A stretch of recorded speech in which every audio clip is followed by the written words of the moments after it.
Welcome to a somber edition of Deep Fat Fried. As you guys probably heard, Paul was killed in the recent storm. So, this episode is going to be done in his memory. yeah, we dedicate this one to the memory of Paul's ego, y'all. It's going to be hard to keep going without Paul here. Oh, my gosh. But we're going to try. Why, TJ? But luckily, we got a clone. Oh, shit, the clone died too? What the fuck? Dude. God damn it, man. I know a lot of people thought Paul died in the storm, but Paul actually drowned in his own bathtub. Yeah, it was in pretty an inch sad. of water. We couldn't believe it. Came in there. He was jerking off in the tub. No, TJ, don't tell him the truth. He passed out. Oh, I think there's still some life in that clone, Scotty. Can you fucking slap it a few times? All right. Oh, sorry, rebooting. Hey, guys, Hey, what's up? hey. Hey, what? Sorry about that. I'm sure Paul's ego, too, is going to be just Had as to popular recharge and my successful solar batteries. as the Why first couldn't one. they remake me a little thinner? You know what I mean? Well, Well, Wanted to be true to I your tried to original form. make it as true to the original as possible. Thanks a lot for that. Now that I'm single, couldn't give me a fucking. Sorry. What do they call that thing? Well, I think we're all the V. I think we're all interested. That's all I want in the life. V is cut? I want the V I going think right we're down all to the top of my dick. because we're all interested to know how the single Paul story arc goes. You know, It's gonna be a sad fucking tale. I have an idea. Yeah, that's the first chapter so far. I just started reading it. I'll let you know. Spoiler. never has there been a tale of greater woe Yeah. than Whatever, of man. the single life of Paul's. I mean, ego. say what you want about The it. life There are upsides of to living a solo masturbatory life. You know Oh what yeah, I mean? for sure. Number one, you don't got to worry about pleasing yourself because that's what you're there for. Right. You know what I mean? Yeah. You don't got to worry about all the politics that go into it. You really don't have to worry about much. The downside, though, is that, like, eventually you kind of look around and you're like, what the fuck have I become?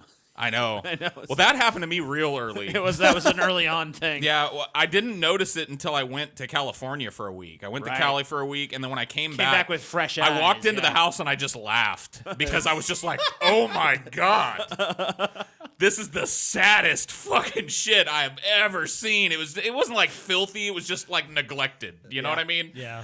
There was just shit everywhere, and so I cleaned that up, and it's a little better in there now. Yeah, you still definitely have a very bachelory pad, for Well, sure. I mean, I can't help it. That's what I got. Yeah, when I called you guys up to make that video, you're like, Scotty called us. It was just like, I see the video you guys sent me. Like, Taylor's like, what the fuck is this? I'm like, TJ and Paul are clearly stoned out of their minds. We really That's were. number one. Like, I see these two glassy pie-eyed.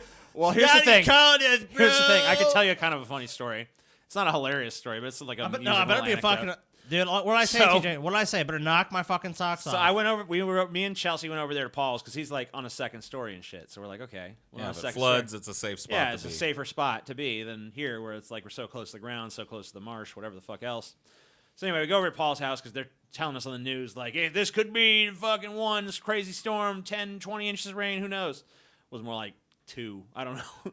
Anyway, half an inch. we're there, and so Paul is, we're all just sitting around doing whatever, chitting, chatting, bullshitting, and all of a sudden, Mom and Steve fucking call, and they're like, we want to come over there at Paul's house. We're like, what? Like, we're buried in animals and shit. Yeah, there's all kinds of stuff going on. We're like, what the fuck is that about? Like, we got, like, everything. It just had, like, a real suspicious vibe to it. Like, what? Why do they want to come here? Yeah. What's going on? Coming to kill us.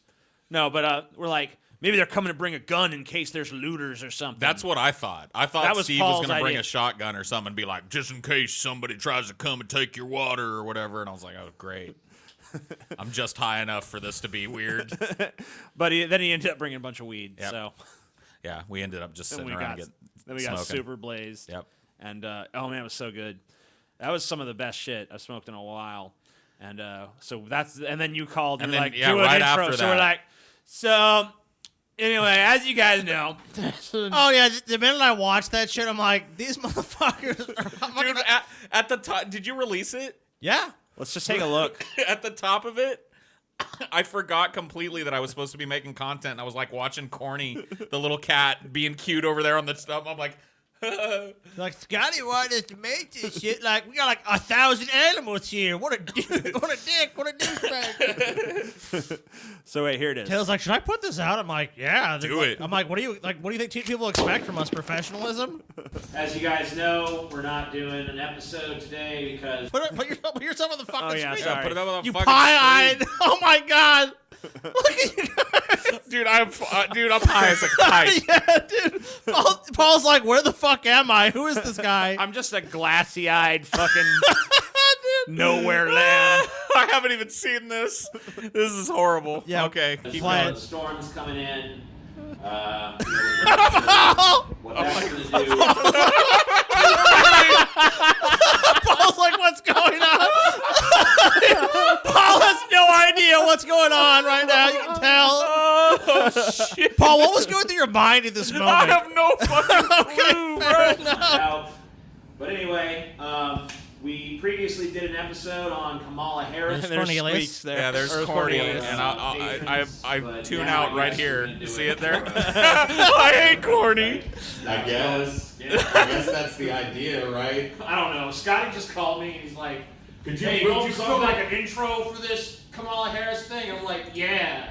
And this is it. So anyway, enjoy. We're sitting here in my bachelor pad with like 19 animals. And we're like, okay, yeah, we'll film something. Go ahead. Yeah, why not? Hey, it's Cornelius. Enjoy Kamala Harris. Yeah, Kamala Harris. I mean, obviously she's up in the polls, so it's more relevant than ever. Check it out. It's an exploration of whether or not there's any.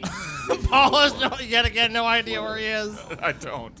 I tuned in. He's like, I was tuned in to what we were doing for about 15 seconds total of that minute long or whatever it was clip. Yeah, I was pretty. Yeah, I'm not gonna lie, I was pretty baked. What are you gonna do? Yeah, What can you do, man? I don't know. Yeah, but Taylor Yeah, saw. we have the kind of job that sometimes duty calls, and you might be dude, but baked when it calls. It was funny though. The conversation me and Taylor had. This is our perspective. Taylor's like, "Do you want to watch this?" Because Taylor's usually like the voice of reason. I'm like, "All right, let me watch it." And she's like, what?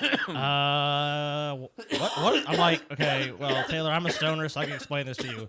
They're both baked out of their fucking minds, and like the phone ringing is probably like, whoa, the phone's ringing. And then like they talked, and then it's like, oh shit, we'll do it. Oh fuck. Here's what I remember: TJ going, "Scotty just said, oh, job, guy, we got to film something for this Kamala Harris thing. Sit down right here." I was like, okay. What? And we got to film this Kamala Harris thing. Here's saying Taylor said, she says like, this is not very professional. I'm like, Taylor, no one expects this podcast to be professional. It's okay.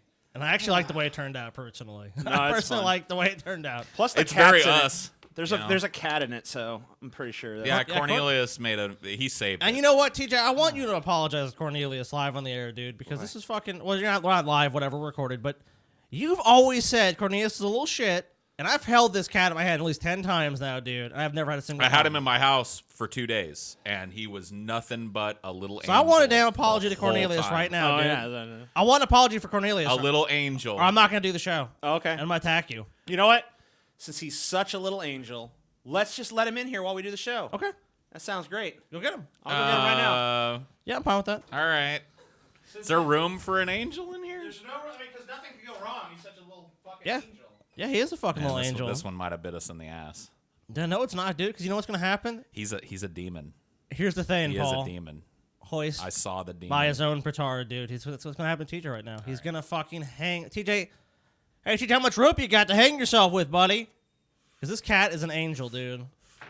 I maintain it. I'm not. This is not kayfabe. This is not me bullshitting. Go, ha ha. No, I honestly believe Cornelius is maligned by TJ. Oh, well, And attack. Look, we'll see. you love Dino. I mean, look, Dino's got his flaws. You know. Yeah, well, of course. He Ev- is every- a walking flaw. I mean, but look, Dino's a good dog at the end of the fucking day. At the end of the fucking day, when you measure it up, you stack everything up on the fucking scales. Dino's a I've good met dog. worse dogs, for sure. Yeah, Dino doesn't attack you when you see him or something. We wouldn't even know how. Has Dino ever been aggressive to anyone or anything? Here's the most aggressive dino will get. If he's sleeping on you or near you and you have to move, he'll make this noise that if you didn't know dino, it sounds like a growl. It's like, but it's just him groaning and bitching about being moved. I like that. And I think he'll like get a little, like he's gonna nip. I think Chelsea has told me when she's doing his nails, but he's never fucking even put his mouth on somebody to bite them. ever. I don't even think he'd know how. Like when dogs get kind of aggressive with him, he just like cower. You know how he does. And you know another thing. She needs to actually pull this up when he gets back in here, but because the storm actually threw us all off in our fucking schedule. But we've announced on at least our patrons, but now to you guys as well. We're doing a live show in New Orleans. That's true. I believe I don't want to get the date wrong, but it's like September 6th. I think you're absolutely right about that. September 6th at the Howling Wolf in New Orleans, Louisiana. Sorry, the clone is still. Yeah, It's still settling in. It'll be 100% soon, I'm sure. But yeah, it's at the Howling Wolf. Well, we'll actually pull up. All right, well that's fine. Can you actually pull up the ticket page for the Howling Wolf? No. Yeah, pull it up, TJ. I don't know what that is. Well, A get bunch to of our fucking patrons. cracking. Every time we announce a live show, the same thing ends up happening. Wherever city it in, it doesn't matter if it's in a big city, small city, whatever it is. You should have come to here. You should have come here. And if we are in that city, then a bunch of people are whining we didn't go to another city. Well, you know. We can only go to one city at a time. It's true. Only one at a time. And this one is a hometown meetup, so it's going to be extra spicy. They always are. The New Orleans meetup, back when we did DP, was unique from all of the other meetups. It has its own flair down here. So. And people have asked about doing more live shows. And we're probably going to do that in the future. But, you know, well, you can go to Ticket. Here's a Ticketmaster. I thought it was Ticket Pure Web. box office. I mean, you can buy your tickets in multiple places. It's available. It's true. Where does the What's the fucking shit here? what the website? That's only you can go Go to general admission. Go to the Howling Wolf website. Okay. So people can see it from there. Because that site might charge more fees or whatever. I don't know how much. Roger. I don't want people to pay Roger that. Yeah. a bunch of bullshit queer. fees. Roger. I think it's Ticket Web is their one though. Man, why you guys got to do this to me? Well, I gotta go do it to you because we're promoting our fucking live show. Well, I mean, why you couldn't fucking goddamn set this shit up beforehand? Aren't you in charge of that? No. Then what is your job? My job is to put up with your bullshit. You're doing a shit job of that then. Yeah, you're not doing very well. You're starting to get salty. Yeah, you're getting all I salty. ain't salty. I wasn't even blaming you. I just Starting to get a little asked you I to bring ain't it fucking up. salty. You're starting to get attacked. Why are you insulted? I ain't Was I salty, attacking you? I was saying I just want to show people I'm the fucking pissed. thing. The I'm people pissed. want to know. The people have been asking. The rumor mill has started about a meetup, and the people want to know. They want to know the fucking deets, TJ. Here it is. Yeah, Here it is. Just go There to you go. howlingwolf.com. Well, but why didn't you just do that? We're gonna fucking pull up so people Here, can fucking these see. are here. There we you are. Go. Buy tickets or whatever the fuck. Whoa. Click that. Why'd it go away? Because it takes forever to load this page, Oh, okay. I guess. All right. There you go. Yes, Friday, So September you get 6th. $20 fucking general admission, or you get $60 VIP. The VIP, you get to come in early. You get meet and greets, and you get free beverages, which includes draft beer and well liquor for an hour. It's free booze. Dope. I didn't even hear about that. You didn't hear about You that? didn't know about Dude, that? I'm going to be fucking blitzed before the show. This is not, it's not good for me. Yeah, so during the happy hour, anyone that comes in, I mean, it's not free. You paid a ticket, obviously, but Well, yeah, it's included in the price. but it's of your included in the ticket, price though. of your ticket for the first hour. But So yeah. Well, I mean, yeah, you can kind of say it's free because we're planning on charging this before they even told us they would do that. So, Yeah, it's dope. I mean, that pretty much is free. well, that's cool. But you guys get that or $20 for general admission. Yeah, and general admission, they come in a little later. I think I'm pretty sure that how it works is the VIPs get to come in at 8, or no, they get to come in at 7. 7. They Yeah. get to come in at 7, so they get to come in an hour earlier. Yep. So they Right. come in at 7. It says right here, doors we are at booze 8. and schmooze The with doors them. for the general admission people is 8. For the VIP people, you get to come in at 7, and you get to hang out with us, take pictures, take selfies, get shit signed, When a lot of people are have wondering, conversations, whatever you want to do. it says right here, this show is 18 plus. 18 plus. So a lot of people are going, I'm not 21. This one's actually 18 plus. That's awesome. That's Right. really cool. There's a lot of people out there that are sad they can't come to meetups for another couple of years. Well, here's that 18 and over meetup people that you've been asking for. This So is this 18 and plus. 18 Not plus. 21 plus. There's actually. I'm not sure how they're going to work that with a bunch of drunken Maybe hooligans. there's You get a some wristband kinda usually. wristband you got to get or something. Gotcha. To get a drink. Nice. But yeah, it's 18 plus, so you don't have to be 21. You just have to be over 18. And, obviously that's pretty cool. So yeah, I mean, I don't know. It's gonna be a pretty cool show. We're gonna do a fucking stage show. They got a We real might have- nice stage at the Howlin' Wolf too. Yeah, we might get a musical act to precede us. We're not sure yet. We're going to ask around about that. But at any rate, there's going to be probably at least an hour on stage from us, followed by our usual meet and greet stuff. One of the cool things about our meetups, as opposed to other people's meetups that we always hear, is that it's cool how we really don't put a barrier between ourselves and you. Right. We're not like... To give you a rundown of what happens at one of these, if you've never been to one. Paul's going to give you the Paul rundown. We usually have an act before, maybe a musical act. Last time we had Marshall Manson. Somebody will come out and play some songs for you guys. We come out, we do kind of a live show for all of you. We involve you in it. It's fun. And then when we're done, we literally walk down off of the stage into the crowd and we start fucking hobnobbing with you guys. We end up splitting 3 ways, and people move between the groups. Oh, dude, we're gonna have a 3-way. We I mean, whoa! I didn't realize we're doing that. No. That's this meetup, Scotty. This meetup is the 3-way meetup. Oh, dude, it is. Oh Yes. man, fuck, dude. I don't know. No. I mean, like, Scotty will end up in one area, TJ will be in another area, I'll be in another area. We all hang out, we take pictures, we sign shit, we chill, we tell stories, we get and fucking Paul, drunk. And Paul demands blowjobs. I do. He doesn't discriminate. I don't. Bisexual Paul. Look, you might not be his type, so you might get rejected for that reason. But if you're in Paul's type, I mean, look, Paul's single now. My so type is anything goes with Paul. If you have a pulse, you're my type. Yeah, Whoa. so I mean, if you want to sneak under the table, suck Paul's dick and let me get. as he's talking. I know I guess you people, get on with you the know? show, but I will say this, and I mean, like, this is no bullshit. 'Cause I'm a fucking witness. I heard Paul at the Los Angeles meetup was propositioned to get a blowjob. Not this latest one, but Not the this first one. one. The The first very one. first DP meetup, I was double propositioned for a blowjob. Well, I didn't hear the second one, but I fucking heard the fucking first one. There you was got. 2 chicks. Oh, it was 2 chicks. Okay, Yes. well, I didn't realize that part of it. Yeah. Two chicks caught me coming out of the bathroom and tried to push me back in there and suck my dick. And I pointed at my girlfriend at the time, and I said, my girlfriend is DJing. And they said, I don't care. Hindsight I is did, though, I 2020. guess. Well, no, I don't think Paul regrets it, but I mean, I did was a witness it. young farm boy at that time, though, okay? Yeah. You guys had just stolen me out of Madeira.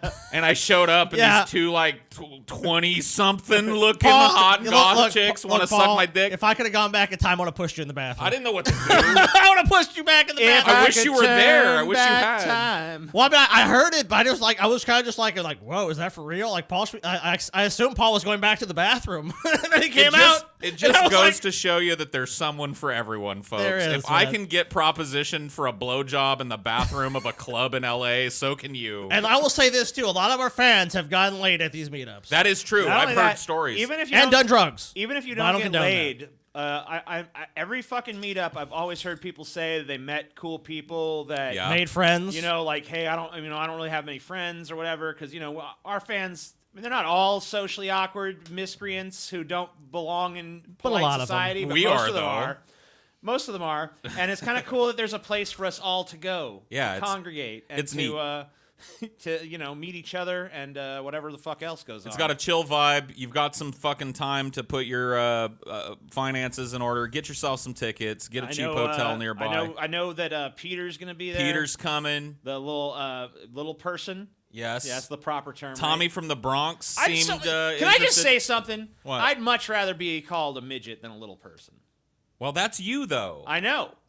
See, it has I'm a just different saying. connotation to Maybe Peter. it does. You Maybe haven't. it You does. need to. I had that whole conversation with Peter at the last meetup we were at. Yeah, I want to I'll see if I can get his ass on that little person fucking episode so we can ask questions. Oh yeah. Yeah, Okay. dude, we I'll need to. hook you up with his number. Yeah, I've got his number. because I mean I'm doing that episode. I want to see if he'll come on. He'd be fine. to should, hear from you. dude. We need Come a on. real life little person on the show. And Peter's really cool, dude. So. Wow, dude, we have done. This is some epic fucking banter, dude. At Yeah. the beginning. Well, whatever. Yeah, we've been talking for a while. You guys want to get into the No, meat of it's. this I mean, I'm episode? fine with it. I'm just letting you know that, like, I love a good, thick, meaty slab of banter at the beginning. I mean, you didn't As come you to us should. before this episode and be like, guys, I did basically no research. I did not. We gotta say vamp the shit out of Look, this just episode. vamp, It's gotta be like vamp, vamp. 95% What banter.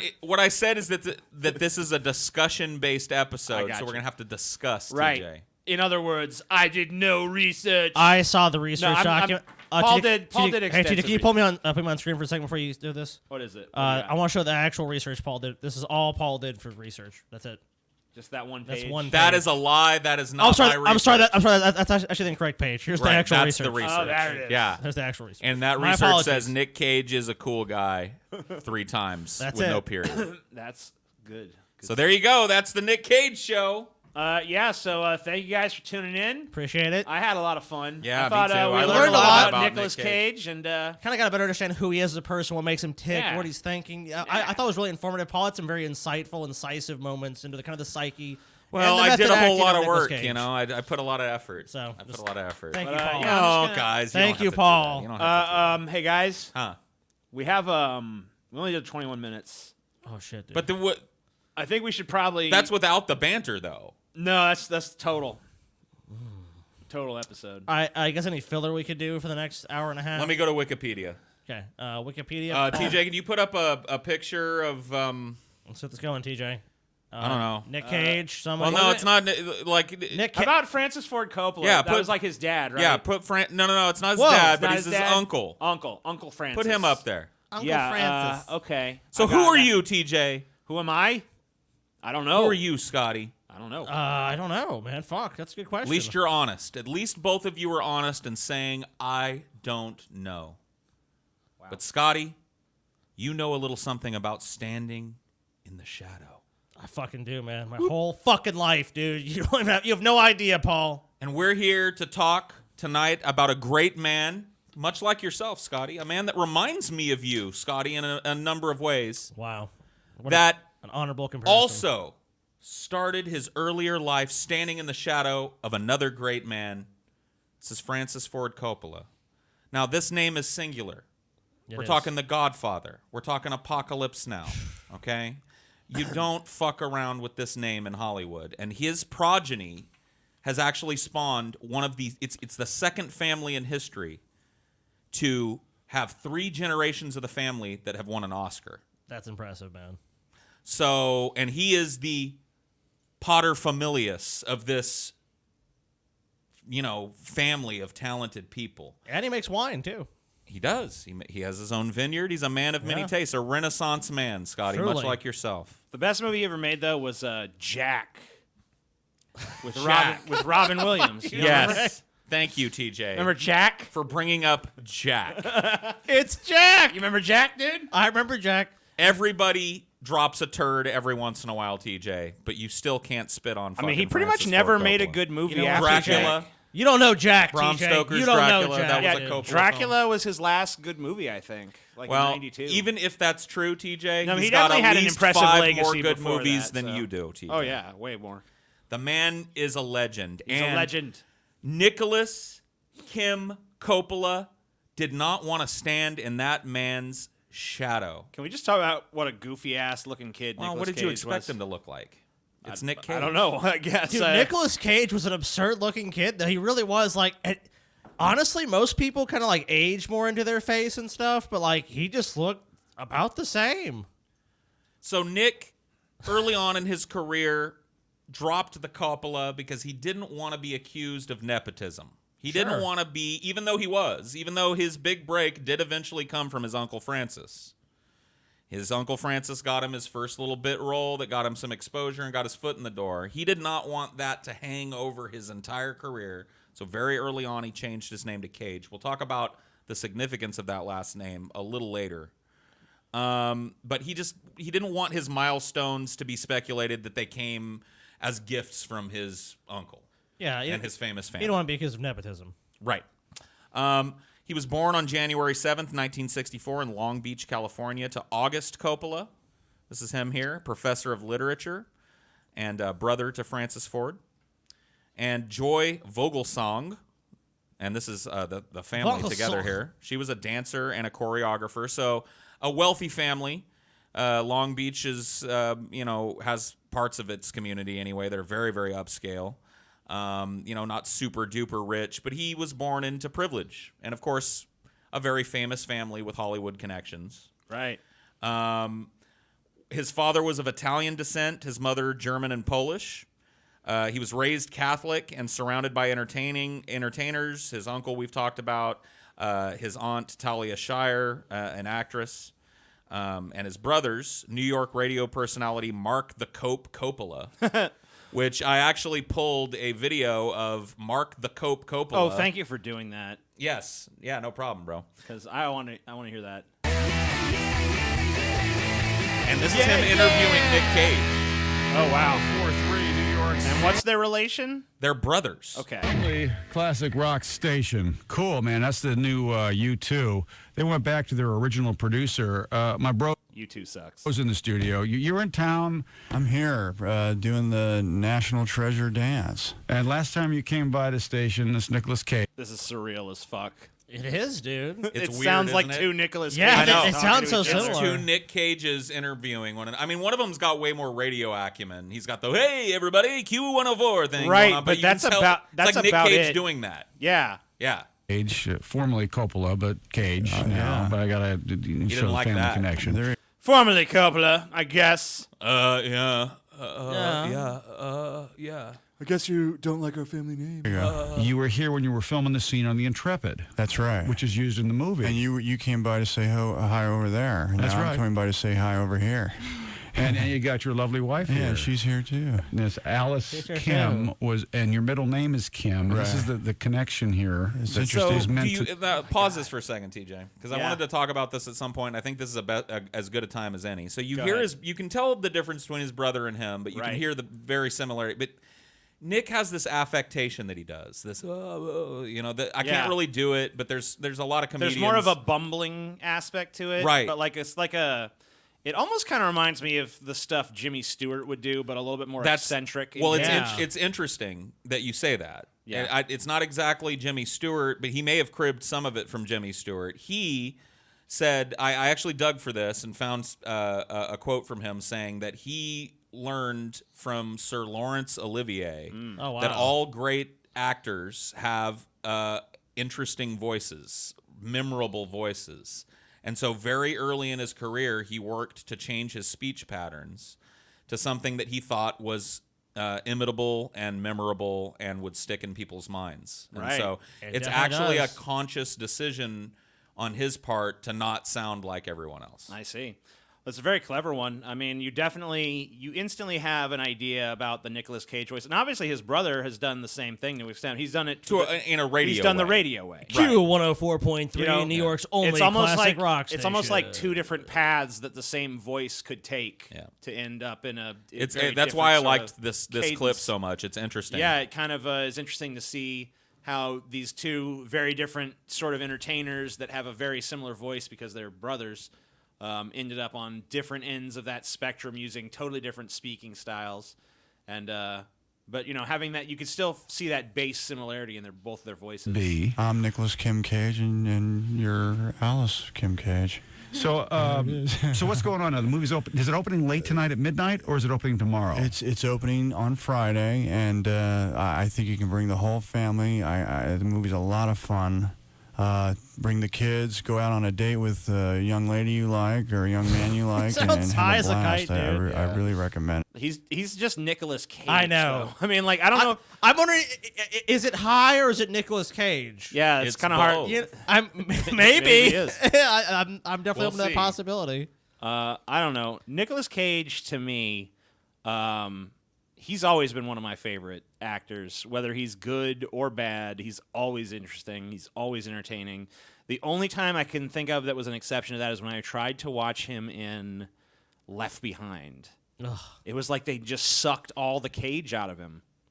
It was like he was like on Quaaludes in that fucking movie. Anyway. Do you want me to play more of this? Or you wanna No, I move think we've heard enough of wanna that. Move on. It's a pretty long clip, but he's got a lot of directors in his family and a lot of people in the movie business as well. Christopher Coppola is a cousin of his. That's his brother. His other brother is a director. Christopher Coppola is. He's got cousins. Roman Coppola, director. Sofia Coppola, director.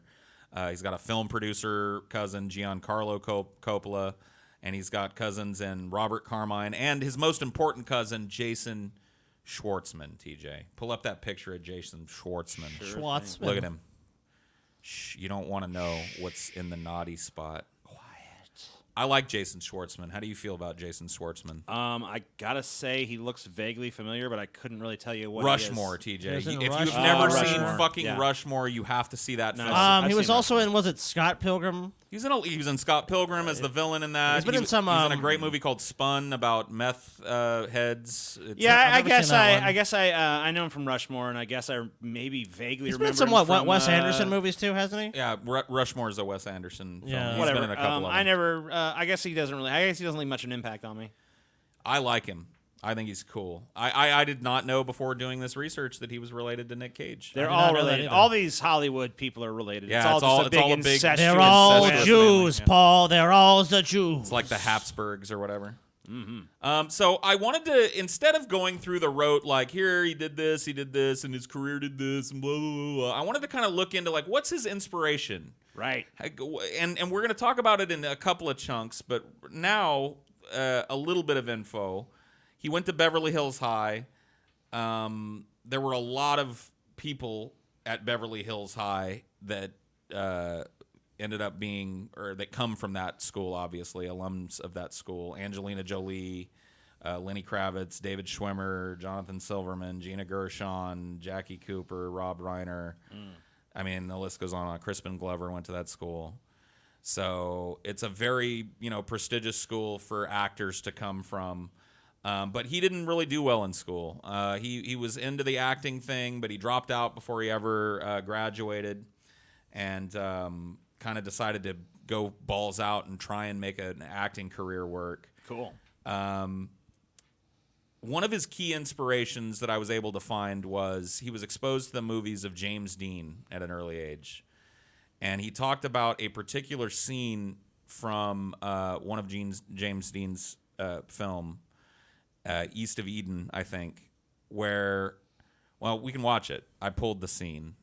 We can watch a little bit of it. All right, let's take a quick if you look. want. If you want to skip about halfway into the scene, Okay.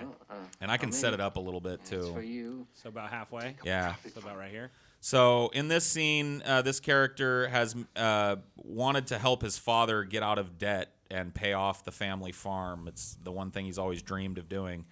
And he's figured out a way to speculate on stock futures to make money, but his father doesn't believe in the stock market. He thinks it's thievery and shit. Which it pretty much is. Right. So he has made all this money and he wants to give it to his dad, but his dad is rejecting the money. And this scene in particular, and the reason I'm showing it to you is because it was particularly important to Nick Cage when he was growing up. So this is a big influence on Nicolas Cage, yeah. I don't want the money, Cal. I couldn't take it. I thank you for the thought, but I'll keep it for you. I'll wrap it up and we'll just keep it in here. And then I'll never take it. Son, I'd be happy if you'd give me something like, well, like your brother's given me. Something honest and human and good. Don't be angry, son. I'll take the money. If you want to give me a present, give me a good life. That's something I could value. You could buy a good life with that money. Take the fucking money, you geezer. The fuck? Pay off the fucking farm, dude.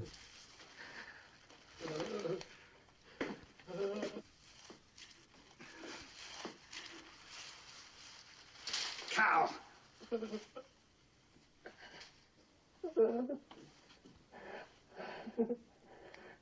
Cal!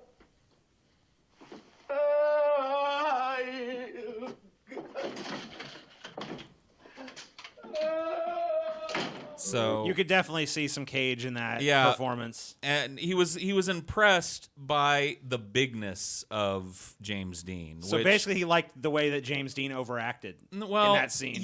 Now here's the thing, TJ, and we Yeah. might go round and round about this, Right. but overacting and that type of expressionism that you just watched is a different thing. In fact, if you want to call it overacting, most of the foundational moments of cinema are overacted. All right. Well, look, we can settle on a more less offensive to you term of like melodrama or something. Sure, but it's melodramatic, it's not- it's boisterous, it's right, big, and the body he's movements acting are with big. his whole body like they used to do. Like it's more of like a side effect of like acting hadn't shaken off stage acting yet at that point. That's exactly right. Because people used to have to act more with their whole body. Well, which it's is not obviously only a good that. idea, It's not only that, but remember, film had its genesis in silent film, Right. Which also lent people to overacting because they had to express that emotion. They had no vocal cords to do. Well, the But influence a scene like that, probably by today's standards, in most actors' hands, is going to be done a lot more subtly. Well, Nicolas Cage disagrees. Yes, he absolutely Nicolas Cage is, and maybe that's part of the reason why he stands out. These from the early pack. actors like James Dean and stuff, they obviously drew inspiration from these older films, and he's Of obviously, course. if he's looking at James Dean's performance, and you definitely see it with Nicolas Cage, because you know, if you want to say it's overacting, but it's definitely a more like, I don't know, Nicolas Cage is someone I would say maybe somewhat of a method actor, but also the fact that he does always just feel like himself in a film. Let's take a look at him talking about the James Dean in that. Yeah, let's do that. At what age did you know that The you audio really on this, by the way, is horrible. wanted to act? When I was 15, and I went to see East of Eden in a revival theater. It's the scene where James Dean is bringing Raymond Massey the money for his birthday that he collected from selling beans, and Raymond says, "I don't want it." And that moment was so heartbreaking, so emotional to me that you said that is what I want to do. So yeah, Nicolas Cage looks at that scene and he's like, yeah, that's what I got to do. He had a strong emotional connection to the scene. Yes, and we're going to talk a little bit more about, like I said, we're going to talk about his inspirations in a couple of chunks tonight. Right. But you will see that he is definitely a student of an older style of acting. And it's something I didn't know about him, honestly. I was really interested to dig into Nick Cage. I didn't want to make this like a ponage episode, you know what I mean?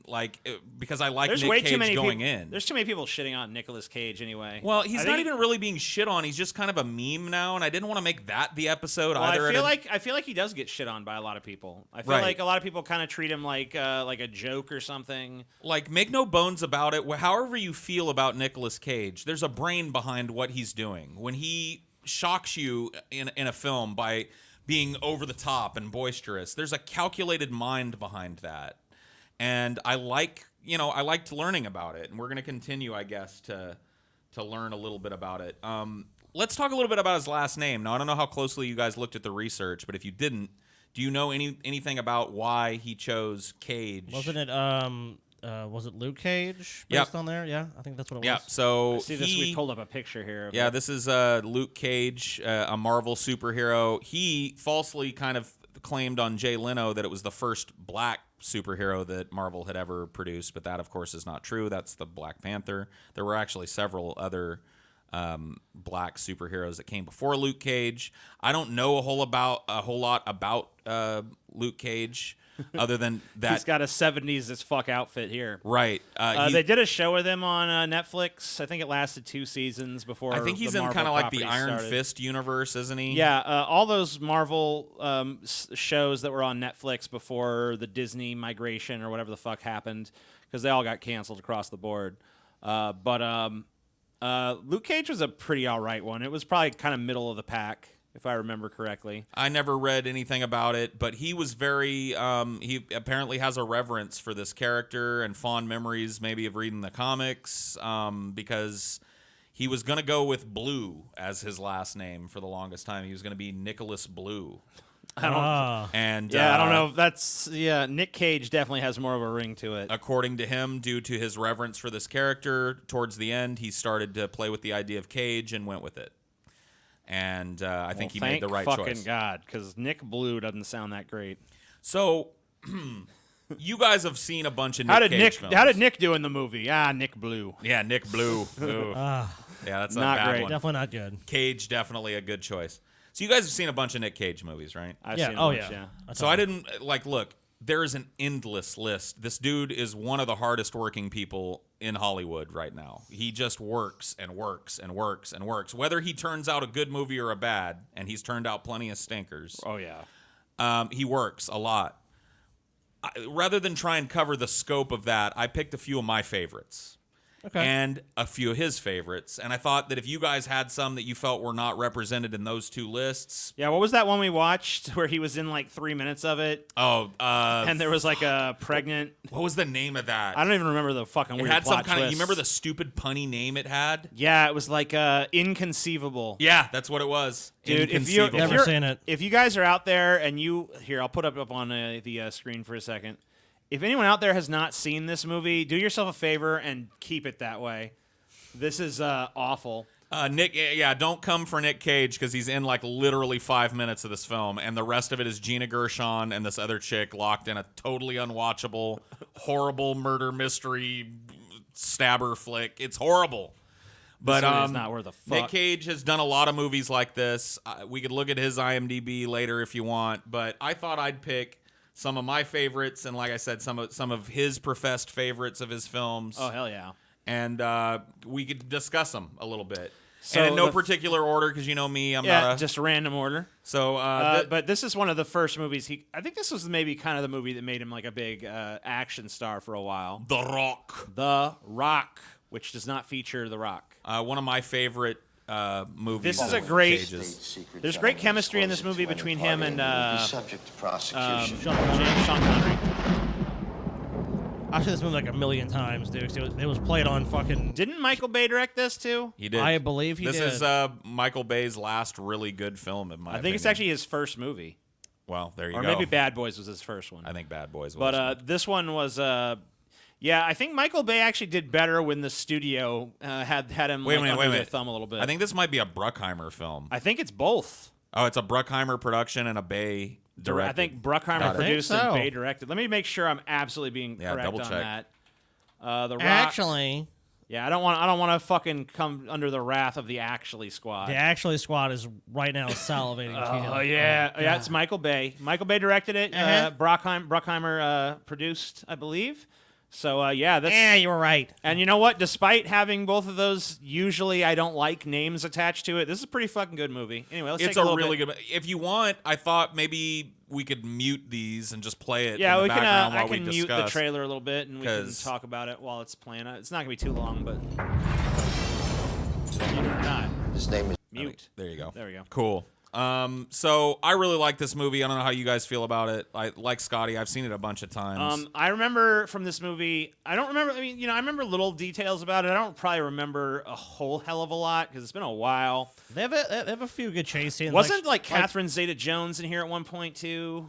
There was some kind of hot chick in this movie. No, she's not in this. He has The a Rock. he has a wife. I No, don't remember. not her. I think it's fucking Sean Connery's daughter is Oh, hot yeah, in this yeah, movie. Yeah, but I don't remember who plays her. I thought it was Catherine Zeta-Jones, but maybe I'm mistaken on that. basically the military take these people Yeah.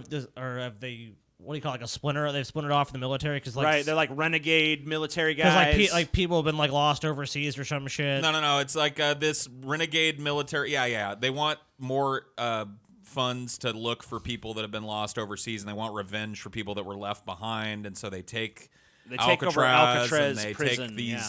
They got these VX missiles, gas. and they got this crazy that butt shit- plug shit in there, or And- anal beads. And it comes down to an ex-con and Stanley Goodspeed here. Yeah, played so by our basically, boy. Sean Connery plays some fictional guy who escaped from Alcatraz.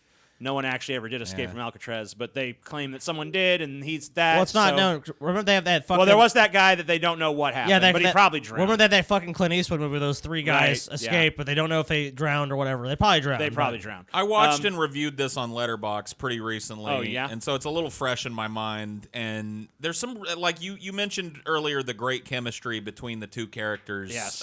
played by Sean Connery. That and line Nick Cage. about the winner goes home and fucks the prom queen. There's or another something great like that. exchange between them where Sean Connery's like doing his thing, like, this used to be an old fort, an old civil fort or whatever. And I can't remember exactly how he puts it, but Nick Cage is like, yeah, well, maybe when this is done, I'll go by the gift shop or whatever. But right now I want to find some fucking rockets.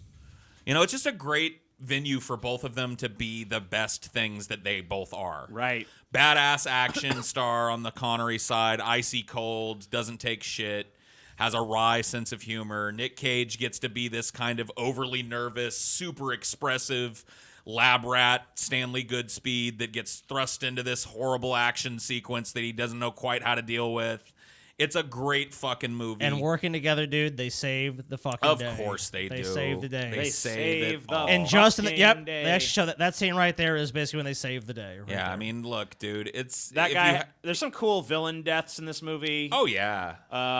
It has a lot of fucking 90s action cliches, but I think a lot of them are there before they really became too cliche. Right. But I really kind of miss the scene in a movie because you don't see it too much anymore where the dude gets punched or kicked or something happens where he gets pushed out a window and he gets impaled on a fucking spike. Yeah. That just conveniently placed spiky thing. It's fantastic. It's that really I think that trope, I was never really sick of that. Bring that back. Dude, Yeah, TJ I'm the fine with Impaler, dude. Damn.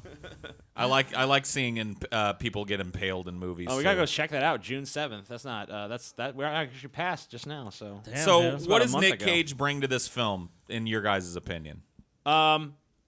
Nick Cage brings a quirky sense of humor into this movie.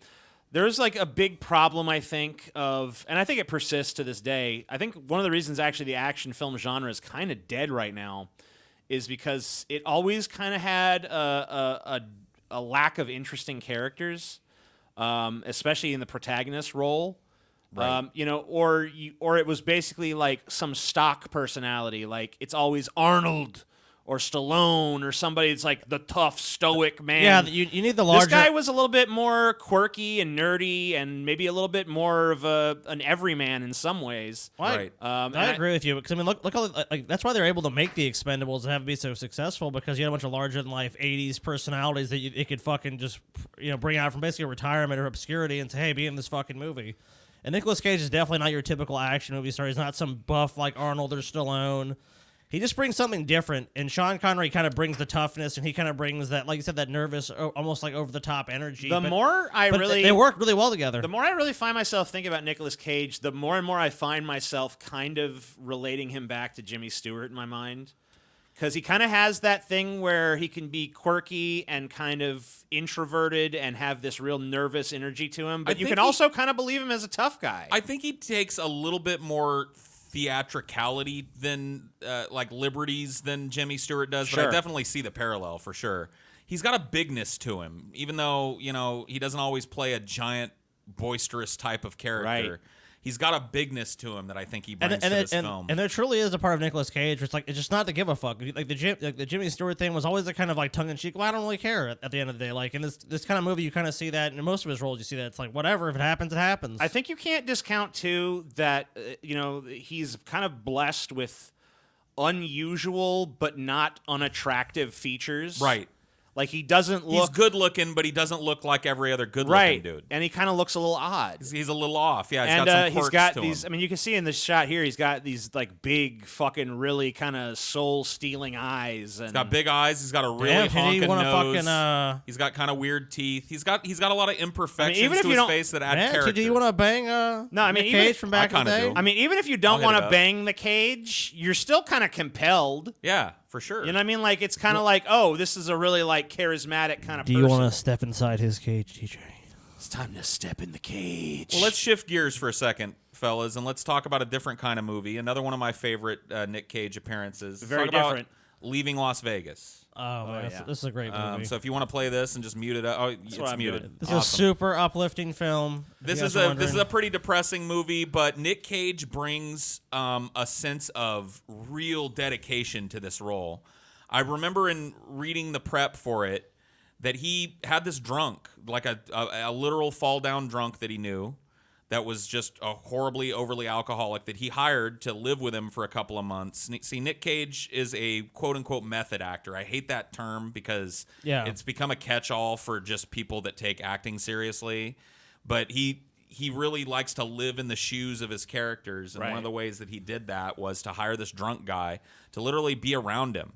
And he stole a lot of the lines in this movie, according to Nick, from that drunk guy. A lot of the ad-libbed lines in this film come from that drunk guy, and a lot of his mannerisms as well. And I've been around alcoholism. I've never been around fall-down drunkism like is portrayed in this film. But there's an authenticity to his performance that I think he was rightfully rewarded an Oscar for. it's a great movie. I mean, his portrayal of alcoholism, I would say. I mean, and look, there's many different kinds of it, but I mean, I've heard super people, believable. I've heard people like I've seen people make the joke where they like show some like awkward performance of Nicolas Cage or something and be like, "This man won an Oscar, ladies and gentlemen." Like, Yes. yeah, have you seen what he won it for? Yeah, this movie is absolutely he's amazing. fucking awesome in and this if movie. you talk about a romance film with a unique and very believable and strong connection between the two people involved, in this case Nick Cage and Elizabeth Shue, it's one of the most believable romance couples in this type of film. These kind of sad romance movies, right? He plays a fall-down drunk who's lost his job because of his alcoholism and decides to just say, fuck it, take his savings, move to Vegas, and die, basically. Yeah, he's just going to drink himself to He's just death. there to drink himself to death. And party with his money. And she's a prostitute. And they come up with this no judgment kind of bond between the two of them where he's like, look, you don't call me down, you don't call me out for my fall-down drunkism, and I won't call you out for your prostitution and your bad life, and we'll just be friends.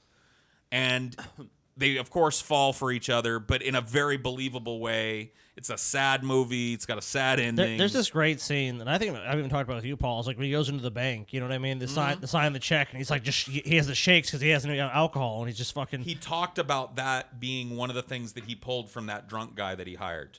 Because he forced him to dry out. He said, I want to see what happens to you when you don't drink. And so he That's did. what happens. And he said he just couldn't sign anything. And he said he pulled it directly from that. He said he also went big with that because of that kind of expressionistic, big performance style that he's a That's student true. of. I mean, like, we knew this guy named JD. He's actually died from alcoholism.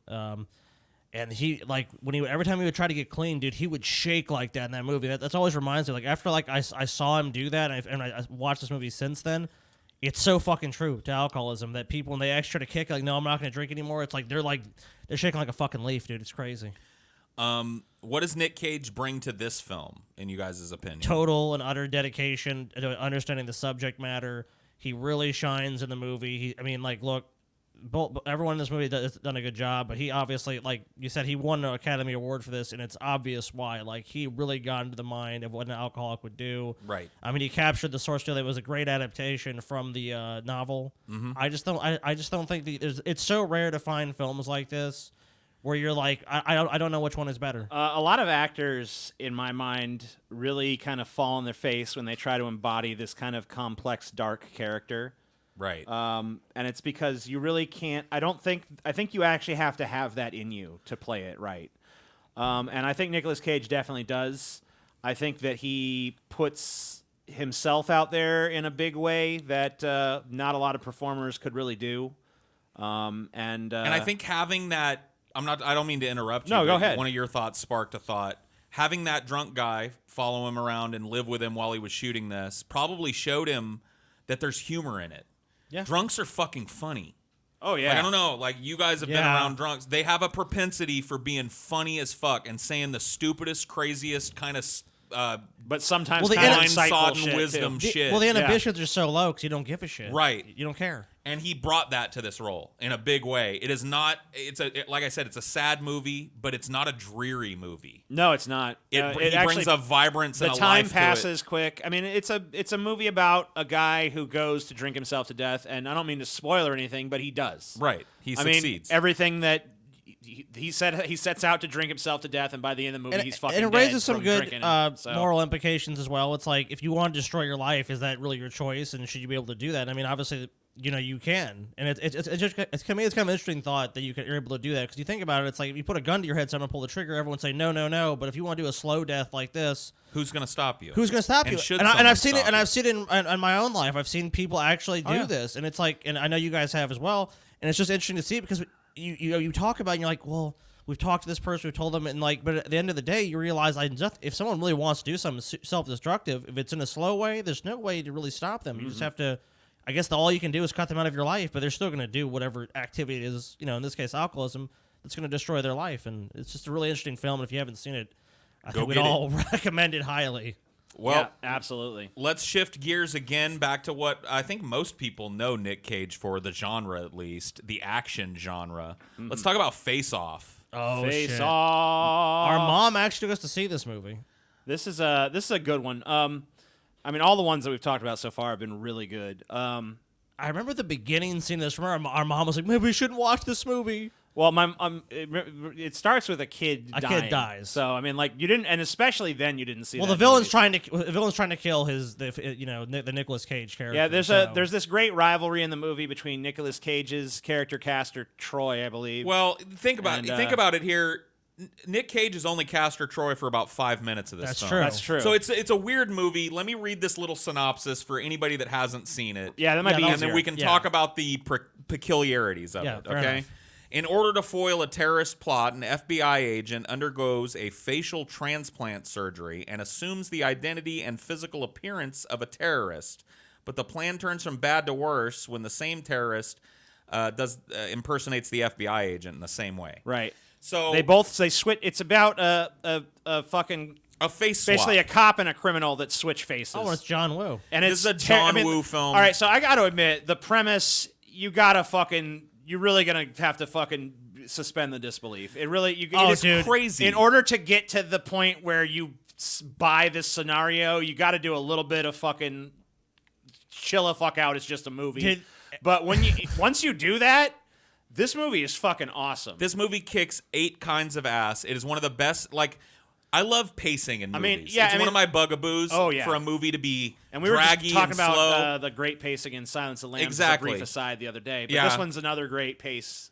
This film. movie is never dull. It never lingers for too long on a scene or an action sequence. It is so brilliantly paced and so brilliantly acted by the 2 principal characters. Once again, Nick Cage shows himself as a collaborative artist and having this great co-chemistry with this co-star in John Travolta. Oh my god! Yeah. They are just so awesome. So in this movie, Nick Cage kind of establishes this idea that he can play 2 characters. Now, like I said, he's only Castor Troy, the villain of the film, for about 5 minutes in total screen time before the swap happens, and that moniker goes to Travolta. Yes. Travolta, in my opinion, I don't know if you guys agree with me, leads this film by the balls. Well, I will say this about the Travolta performance here. Now, not to downplay what Nick Cage contributed to this film, but if you were to ask me who more convincingly embodied both characters in the film, Travolta. It was definitely Travolta. He was also given... Travolta was actually better as not- Castor Troy. Here's the thing. He Well, was given you know. way more time And he to has the- explore the pockets of the character. Yeah, he has the way more interesting role in because my opinion. because he's Castor Troy for 90% of the movie. Right. He gets to be the villain for most So of it. right. So Nick Cage only had very sparse little, scenes where he was trying to embody that thing that Travolta brought to this role. You know what I mean? I do remember that part where he's like singing in some kind of choir where Nicolas Cage is like he's in the choir singing. Yeah. At this place feeling where he's up a planted this nun. bomb. I think he's I grabbing the singer in front of him's ass. As I think he's singing if you go to the next picture, that's the picture I Oh, pulled. is that the picture you yeah, chose? I'm pretty sure. Nope, I didn't. But it was a similar face he made in Yes. that moment. He grabs the ass and he's all like, ah! He I kinda, saw like, one there, yeah. rolls back. I can maybe find a pic. Whatever. It's not worth it. But this isn't him as Castor Troy. This is him This is actually, as soon as he realizes as Sean Archer that he's been face swapped. Yep. But he brings this big facial expression at that moment, which is why I pulled it, because it's so indicative of something you'd never see John Travolta do that. No. Right. John Travolta is not going to make that decision to distort his face into that And way. this is once again Nick Cage trying in every way to inject that bigness of the old silent films and Fritz Lang and the other things that we know that he reveres. That bigness of James Dean and his roles into this. Sweet. I love it. And this movie, like I said before, kicks 18 kinds of ass. Oh my god, yeah. It's an act. If you love action movies and haven't seen I mean, it, if If you like the dual pistols, man, John Woo is the fucking master. the I mean, king. look, if you think John Woo, I admit, a lot of his movies, it could be a little tiresome, but They I think are. this is really, if you had to do a signature stamp of like why this guy is a name in action, this is the fucking movie. And I love the action in this movie. I love the characters in this movie. As far as what does he bring to this? as film? far as what he brings to it, I think he just brings a real sense of fucking fun to the movie, because like this is the kind of movie that I feel like it wouldn't be nearly as much fun to watch if him and Travolta weren't hamming it up so Oh, yeah. much. You need the Travolta role, but But I mean, Travolta hams it up in this movie too. Oh, he just does. Not to the but I'm saying, Cage extent. but the good counterbalance is a Nicolas Cage performance. Like it really works because they work so well together. But That's I think what the makes best movie. example of what you guys are talking about happens in the scene where he, of course, as the criminal who's now wearing his face, infiltrates his life. He decides he's going to infiltrate the criminal's life. And there's this great scene where he sits down with all of the criminal people that he knows because he's been investigating them and tries to be Castor Troy and does a bunch of drugs and almost slips into the role of Castor Troy. Yeah, kind of loses himself a little bit. Yeah, loses himself in the role a little bit. It's a great moment. The only reason I'm able to talk about it is because Nick Cage portrays that without ever, revealing it in exposition. Right. It's not like I'm losing who I am or like you just. I miss that when movies didn't feel the need to hold your hand and explain every. We were talking about that with fucking Silence of the thing. Lambs when we were watching it the other day too during the storm. It's like the movies used to give the audience a little more fucking credit. Than It's they the give old them now. thing: show, don't tell. Yeah, There you and go. now the fucking mantra is tell some more. So we've taken a look Now, at the three- next movie that we want to talk about here. And I'm going to let you announce it still, but I just want to say before you even say anything, Yes. I fucking love this movie. Oh, well, I love every movie that we've talked about so No, but far. I really These are love all this my next movie list you're gonna of talk favorite about. Nick Cage movies. This next movie you're going to talk about, though, I fucking love this movie. Well, we're going to stay in the action genre because he's so at home there. Mm-hmm. And we're going to talk a little bit about Con Air. Fuck. Yes. Dude, I'll fucking go for it, love TJ. Con Air so much. Cut loose. Tell Dude. the people why. This movie is the perfect example of a certain type of action movie that really isn't made anymore. Every fucking line in this movie is a one-liner. Every character in this movie is basically a one-liner spitting machine, but with each having their own sort of unique perspective. There's so many great side characters in this movie. Fucking John Malkovich as Cyrus the Virus is fucking awesome in this. Steve Buscemi as Garland Green is fucking awesome in this. Nicolas Cage, while he has a terrible fucking Southern accent that you don't buy for a second, is still awesome in this. And none of them seem like the typical. Cole Meany is awesome in this. John Cusack is awesome in this. Ving Rhames. Ving Rhames is fucking awesome in this. But a lot of the characters don't even like John Malkovich doesn't seem like the super villain, dude. You know what I mean? Steve Buscemi doesn't seem like the super villain. He has such a sense of humor in this fucking movie. And this movie is funny. Yeah, it is. It's almost to the point of being an action comedy. I don't think it's quite meets that genre requirement, but it's damn near it. There's so much funny in this movie. The characters are so alive. It never takes itself seriously for a fucking second. You know what the weird thing about this movie that I can't really shake? It doesn't hurt the movie in any way. It actually works really well, but it's a brilliant casting choice that I don't think I would have had the acumen to make. I think that Nick Cage, being the wild man that he is, might have been better on the weird roster of criminals. Maybe. Rather than as the leading man here. Because But in a remember, very different way, brings a quiet aggression to this role that you don't see out of a lot of Nick Cage roles. Right. He's trying to be cool. He in is this more role. subdued in this movie. Yeah, no. He's a different dude in this movie. He is trying to be a cool, subdued, quiet type. You know what I mean? And that he don't play that very often. Right, but he does it so well here. I mean, yeah, it just shows that. I mean, you can say what you want about Nicolas Cage. He always overacts or this or that, but like He definitely doesn't annoy. he in this really movie. can fucking. He really has a tremendous range that he's not fucking given credit for, especially these days. Everyone just thinks that he just has this rote Nicolas Cage performance, and it's just fucking not true.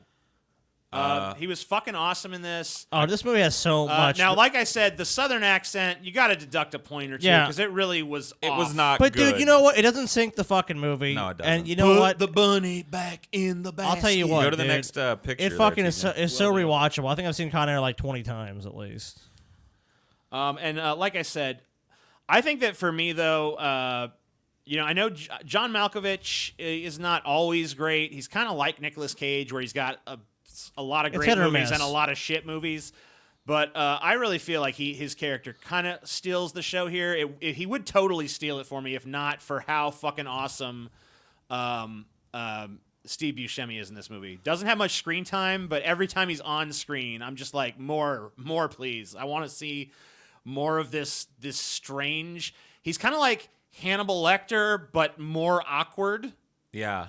And just kind of like that's an interesting way of putting it. I could see it. I love him in this movie. There's so many great character actors in this movie doing some of their best characters ever, and it's all in this big, over-the-top, crazy action spectacle.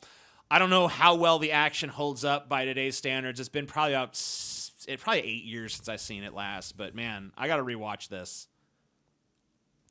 What does Nick Cage bring to the role? Scotty?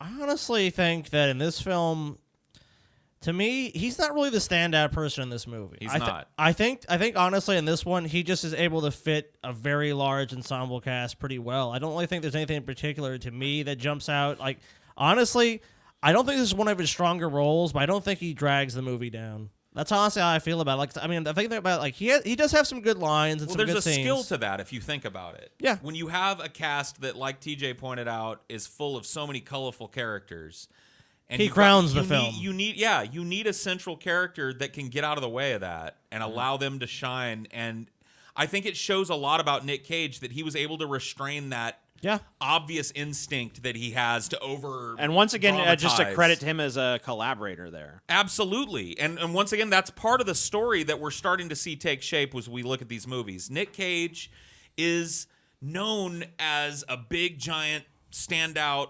marquee action star, but really a lot of his career is a story of collaboration. And really good collaborations and really good chemistry with other really good actors. You know what I mean? And I really don't. There's a contingent of people that disrespect Nick Cage, and I don't understand them. And I understand them even less after looking into him and kind of putting his work into focus with this.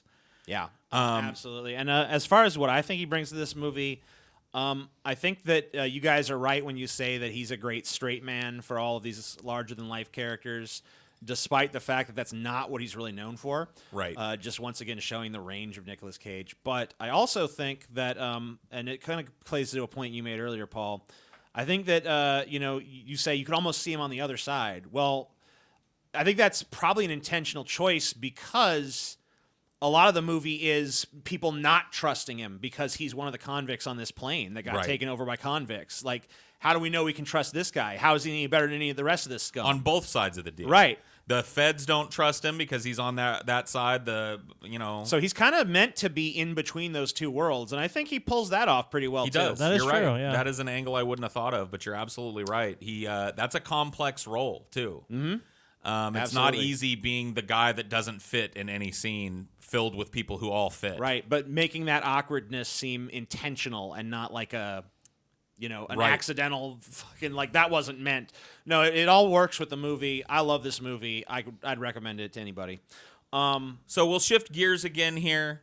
And Nick Cage gets another crack, I guess, in this movie at playing a dual role. This is adaptation. This is probably my favorite Nicolas Cage movie, if I had to pick one. Right. I love this movie. It's so neurotic, and it speaks to so many of my own neuroses that it's hard to ignore. And once again, the preparation for this film that Nick Cage underwent was just prodigious. He spent tons of time with Charlie Kaufman, who wrote this film, which is a weird movie, a weird meta film, written by a guy about himself writing the film, if that makes sense. It doesn't, but it's like kind of you almost have to see it. And he also plays that guy's identical twin brother Donald, who in the movie at least is portrayed as almost completely opposite from Charlie Kaufman. They look exactly alike. They're, balding in the same way. But as far as outlooks on life, there couldn't be two different people. Right. This is a strange kind of genre-bending movie where half of it takes place in the world of the novel as he's reading about it and trying to write the screenplay. And that part of the film is played here by... I always forget her name. What's her name? I don't know. God damn, Meryl Streep. Oh, okay. And it's just a really great movie. And he manages to be the central figure of it, which he has to be because it's an ego-driven film. It's literally a movie about a screenwriter that got so desperate that he wrote himself into his own screenplay in order to make it work. And it just goes to an absurd place towards the end. Sometimes there's these like high art concept films that just go nowhere and they're just really bad and it just comes across as really pretentious and fart sniffing. And this is just not one of those films. It actually does work on a lot of levels. Yeah, it's actually entertaining and it has some sense of resolution. And I'm probably not quite as fond of it as Paul is, but I do like the movie and I've seen it a couple of times. I'm probably a little bit more into the other Charlie Kaufman film that got super popular, Being John Malkovich. Dude, I'll tell you what. Nicolas Cage is perfect for this movie, though. Oh my God, yeah. If there's a movie that I can think of a movie to better cast. If we're going to talk Cage about what he did, get that next picture. Yeah, I'll absolutely do that. If we're going to talk about what he really did in this movie that made it so fucking good, is he just brings a sense of like quiet to the movie. This is like a very, for the most part, subdued Nicolas Cage performance. Obviously, when he's playing his more extroverted, happy-go-lucky brother, it kind of takes a different turn. Mm-hmm. And he plays both of those roles really well. Really well. And it's kind of tough, I guess, probably for an actor to embody this very quiet, cynical, introverted, full of neurosis kind of character, and then play this happy-go-lucky sort of bright, optimistic, uncritical sort of version of the same character kind of in the twin brother. Yes. And Nicolas Cage does both of those pretty much expertly. I always, if you put Nicolas Cage with a good director, he's pretty much going to do a good job. And obviously here he also had a great script. Yes. I think that Nick Cage did well in this role because it required a huge sense of awkwardness. Yes, which and he's if you great look at some of the other more flamboyant roles that he's played, that is part of what he brings. That awkward freak out moment is one of his signatures, and he internalizes that here in this great way of this sweaty, horrible, self-critical. That's probably why my mind keeps going to Jimmy Stewart. Yeah. When I'm thinking about Cage, because he was also kind of the master of like the sort of like awkward moment kind of thing. Awkward, but he fits. And awkward, but still believable beyond that awkwardness. Like he can be awkward, but still be credible shooting someone or whatever the fuck is necessary for the role. Right. I mean, this is a movie, though, like, I'll say, like, there's very few times I've actually feel this about films, but this is a movie I feel like if Nicolas Cage is not the leading actor in it, I don't think it works because, like, it's a crazy movie, but he's somehow the glue that binds it all together with his performance and just, like... Well, he has to be because he's the God figure in the movie. He's writing what we're seeing in real time as we're watching it. So it's a very strange perspective. But that trope has kind of been done before, but it's done kind of in a unique way in this movie. It's a dual narrative where the principal action from the book plays out in this weird kind of blended way with him writing or attempting to write the beleaguered screenplay for the movie. I love weird movies. I love movies that make me think. I love movies that make me look at them from a different perspective than I normally would and be more active in them. And this is a great example of that. I love adaptation, and Nick Cage, I think, was perfect for this role. It's just another example of him really showing his chops. Like, look at the range that we've seen just in this small little from Con sampling. Air, and obviously these films didn't precede one another, but no. From Con Air to adaptation. I mean, there's shit like National Treasure. I mean, like he's done the blockbusters, he's done the art house, he's done everything in between. Like Nicolas Cage, he's done a lot of schlock too, and a ton of fucking schlock. He sure has. And usually, I can't really say that he's always elevated the schlock he's done. No. I mean, you can tell he's cashing checks sometimes. I'm not going to make excuses for the guy. I think one of the things that's really hurt him is that he's done that way too much in recent years. We'll talk a little bit about I'm that. sure. Okay. Yeah, we'll Roger that. find out maybe a reason behind that. And once again, he's not blameless in that reason. Of course. Now we're getting out of my favorites and we're going into a couple that he holds up as favorite roles of his. The first one is Bad Lieutenant, Port of Call, New Orleans. I like this movie, actually. I do, too. I agree with him. This is I actually really like this movie. When I saw this movie for the first time, and I believe it's this is Werner Herzog that did this, right? Yes, I believe it is. Yeah. Yeah, he's great. I love this fucking movie. I've not seen the predecessor. I think it was Harvey You haven't Keitel. seen Harvey Keitel's Bad Lieutenant? I don't think I've seen it. See, that's why this movie gets so much shit, is because that movie is so revered and Well, people thought I revere this one. I think this is a great fucking movie. It totally subverted my expectations. Nick Cage plays.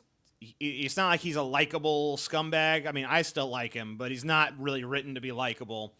He does some really heinous shit. He's a bad cop. He's a total bad cop. He's a fucking really rotten prick, but he still gets things done. yeah, I mean, at the end of the day, it kind of shows that he's still effective at his job in some ways, which is kind of like the twist. I think in the weird economy the big of, twist is that there's all. I mean, I guess I shouldn't spoil it, but I'm gonna go ahead and do it. So spoilers.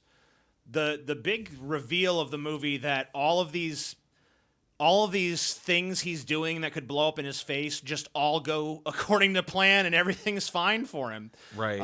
So it's like you're expecting this big retribution on this character, but instead everything just plays out his way and works out just fine. I mean, it's kind of almost a darker ending than if you'd just shown the tragedy of his downfall or whatever. Yeah, it definitely has a different arc than most of these types of movies do in that way. And it's a real kind of like honest movie. It's definitely dramatized. You're going to see things like this, you know what I mean? But like when it comes to how things get done, when you have an understaffed police force and an overwhelming quote unquote criminality to deal with, crossover is necessary. And this is a movie that's honest reality about that. It doesn't try and dress it up and make it cute.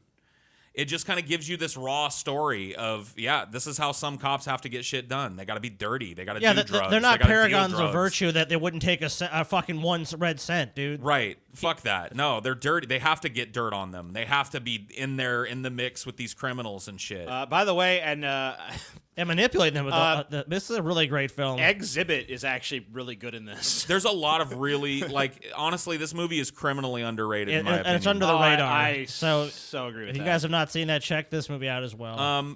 When he talks about why this is one of his favorite films, he keeps coming back to the fact that he really liked his collaboration with Werner Herzog.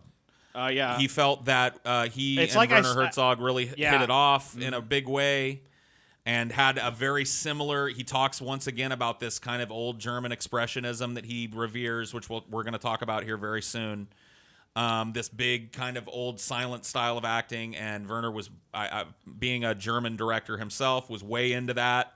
And so he felt like it was a really artistically fulfilling collaboration for him. Oh, yeah. And just like I said, you get this guy with the right director, and he's always fucking going to And he seems to find his way to the right director quite often in his career. Oh, you know, absolutely. at the right time in their career. And this is another example of that, in my opinion. Well, I think it's also to do with the fact that Nicolas Cage has an understanding of how Hollywood works better than a lot of other people who just kind of come in there. They're not from the industry. So, I mean, look, he's definitely made decisions, but I think the reason for the decisions are more monetary than anything. It's not that he thinks the role is necessarily going to be good. I mean, he's been in a lot of good movies, been in a lot of bad movies. Absolutely. But sometimes these guys just want to get paid. You Yep. know, that's the reality. But we'll talk about that more, I'm sure, later. Of course. So the next one, and this will be the last kind of movie we look at in depth, I think, but this is another one that he reveres, and he really holds this one in high esteem. And it's probably one of the most memed on performances that he's ever given. Yeah. Vampire's Kiss. I know I've not seen this movie. I have. I know that his performance is just crazy over the top in it. I've seen some scenes from it. We can't see We can't see the trailer. Oh, sorry. Can you restart the trailer? And I've seen some scenes from it. Yeah, I can restart it. Yeah. I've seen some scenes from this movie. I have not seen it. Way over the top, crazy fucking performance. But It is, it kind of Yeah, go ahead, Paul. Oh no, go ahead. No, go ahead. well, you've actually seen it. Yeah, I've I've seen it a couple of times. I like it, but it's not a good movie. I'm going to be honest with you. He is far, far too over the top in this movie for my tastes. He really allowed himself to let go in this movie and go completely crazy with this character. And that's really what the role kind of calls for, but it's in a way you're never going to see any other actor that's working today tackle it. He lets his facial expression go completely nuts in this movie. He lets his body language go completely over the top in this film.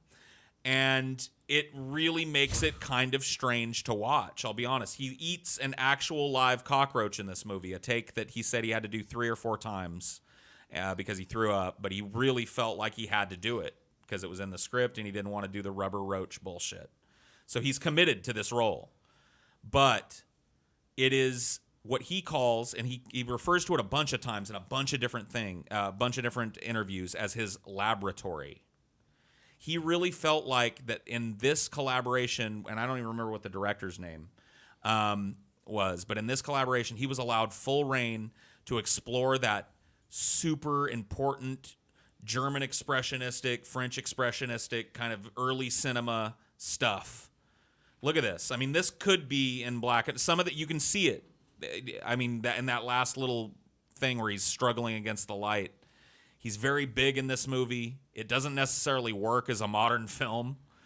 But watching it, if you want to understand Nicolas Cage, is actually really important. And I didn't know that before I started doing this research. But he really reveres this movie as something that helped him develop what carried him through his career. And it was a very early movie in his career, so...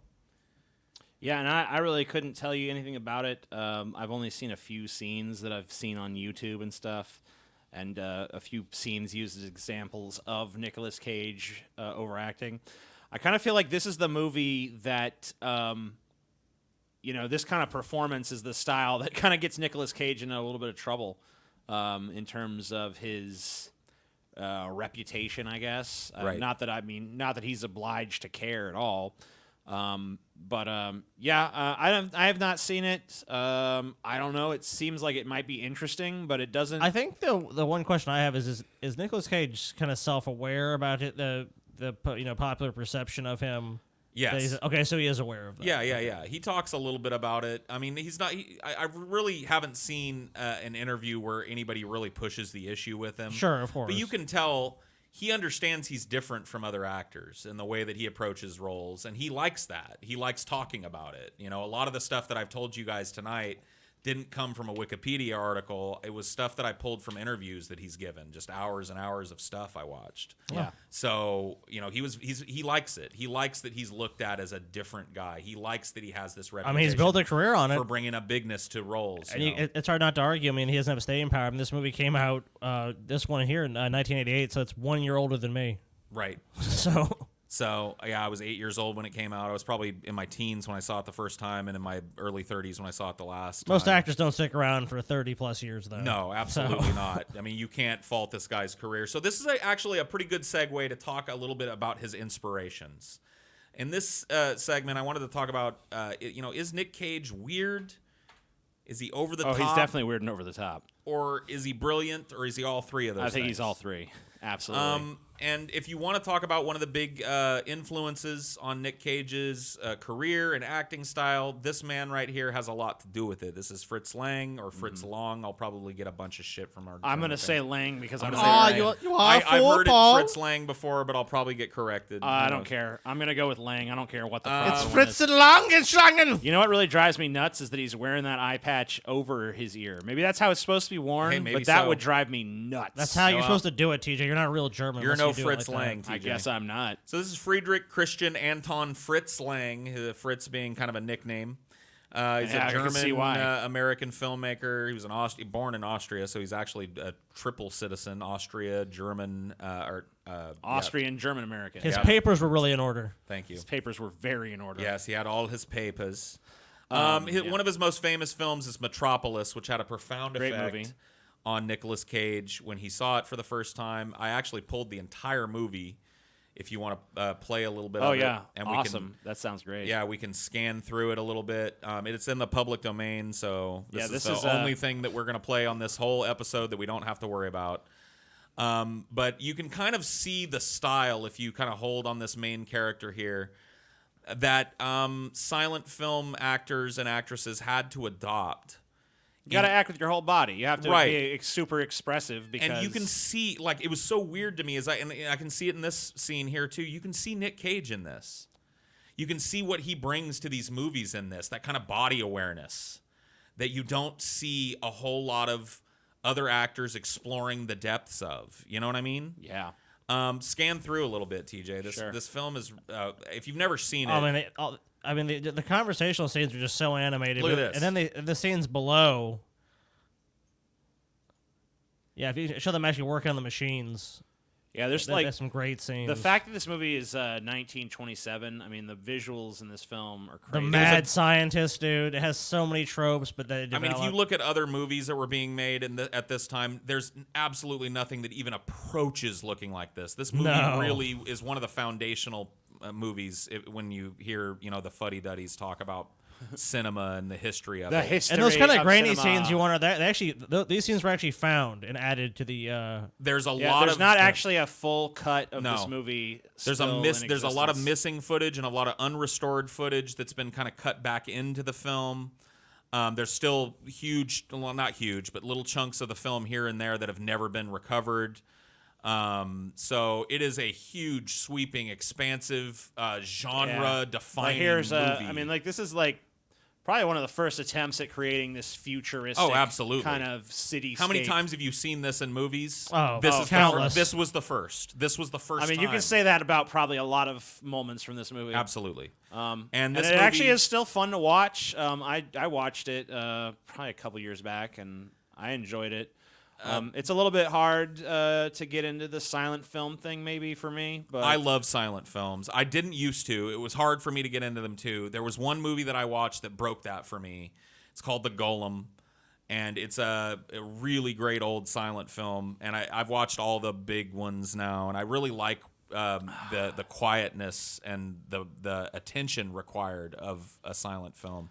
It's not, you can't passively watch silent movies. You have to be raptly attentive. If you're not, you're fucked. Fritz Lang as a director, obviously super revolutionary. As a director, as a producer, as an artist, as a filmmaker, as an actor occasionally, Fritz Lang was a Renaissance man, had a profound effect on the career of Nicolas Cage.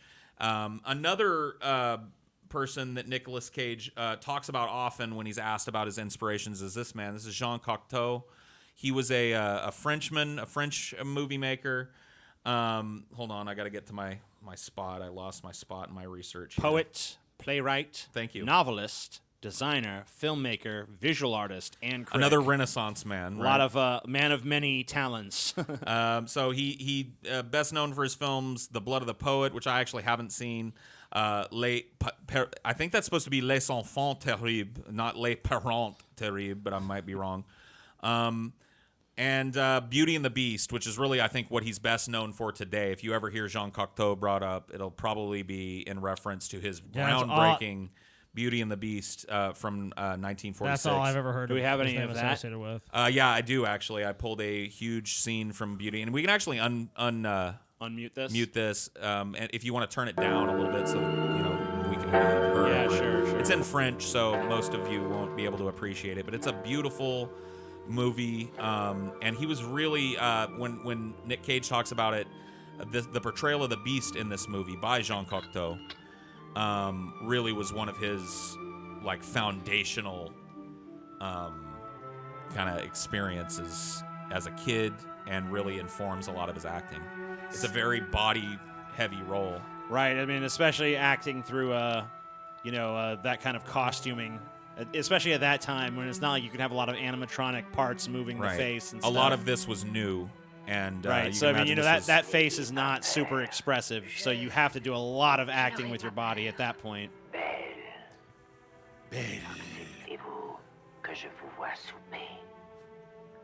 Beast looks a bit foppish there, but that's okay. Yeah, I mean he talks a lot about really wanting to do this voice. In fact, in the movie Moonstruck that he did with Cher. I don't know if you've ever seen it. Not seen it, but I've I know seen about it. It's good, or he's good in it at least. Yeah. He really wanted to base that character on this character, this Jean Cocteau beast, voice and all. And in the early dailies, he was doing this affectation with his voice where he was very like, oh, this is my character. And he eventually got asked to cut it the fuck out. It's like, hey, stop adopt that. a more normal affectation. But he felt vindicated because he found out that the original screenplay for this movie, Moonstruck, was The Lady and the Wolf. So he felt like he had pulled something out of the script that other people hadn't known by associating it with this Jean Cocteau masterpiece here. Yeah, it might have been a better movie. Who knows? Who knows? I haven't Maybe they seen should have it. let him go with it. But I he haven't was seen it, young. so I don't know. He was very young at that time. He was very happy, according to the interviews be that I in a saw. movie, yeah. To be in a movie and to be in a movie with somebody who was really big at that time, Cher, whose movie career was actually kind of coming back at that time. Right. Just getting work as a serious actress and all of that. So he was, of course, taking direction probably a lot more than he does now. From this stuff has a very Nicolas Cage kind of vibe to it. You can definitely see the inspiration, kind of oscillating between like this scene. The use of the hands, and the very deliberate and slow movement. Yeah, it's not like it's not frenetic, this. but it's like but then it always shifts back, and it's almost like this is almost like creepy here. I really like the lighting. This is actually I've never seen this before, but this is actually really interesting visually as well. So. Do you have this muted, TJ? I do. Okay, cool. We can let it run for a little bit, I guess, while I talk a little bit about method acting. And I pulled some notes for myself, but I know a little bit about method acting. I studied it in college in my few abortive attempts to go do that. I did a lot of it in high school. And method acting is not what most people understand it to be. The Stanislavski method was a method to try and bring people out of the staginess of early cinema and early theater, and to try and get them to foster an emotional connection with their characters by summoning up their own emotional past. So really, the Stanislavski method, in a nutshell, is if you're playing a character and you need to be sad in a scene, associate in your mind something that made you sad, your mother dying, your dog getting hit by a car, whatever it is, to summon up the emotion that you need to look and feel like you're inhabiting that character's pain. Right.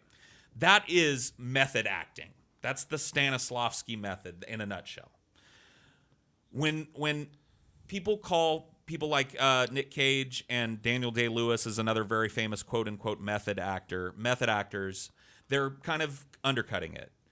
These guys are kind of a new school. I don't really know what the name of it is, but it's not old school Stanislavski method acting. Right. It's not so much about I'm going to connect with something in myself. It's almost like I'm going to try to come as close as I can to living the actual experience of the character. That is exactly right. It's about discarding that idea that I'm going to falsely summon up my own emotion and portray it as this character's, and to try and get so deep into that character's psyche that I can experience that pain in a real way. Does that make sense? Right, yeah, it does. To me. So that is really what Nick Cage does as a method actor. He takes it that extra step. So does Daniel Day. A lot of people do. A lot of the great actors that you see on Jared screen. Leto. Jared Leto is the another greatest method actor of all time. Yes. No, yeah, I mean it just shows that it doesn't always work. Philip Seymour Hoffman was another.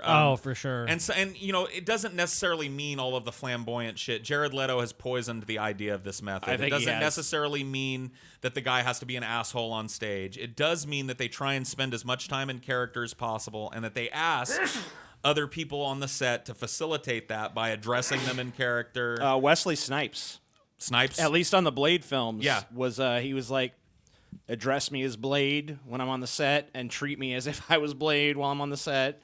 So I mean, and I think he was great in those movies, even the shitty ones. So he wanted to inhabit the role. He really wanted to just let it take over him. So that understanding a little bit about that and what method acting is will help you to understand something that's very key and very core to Nicolas Cage.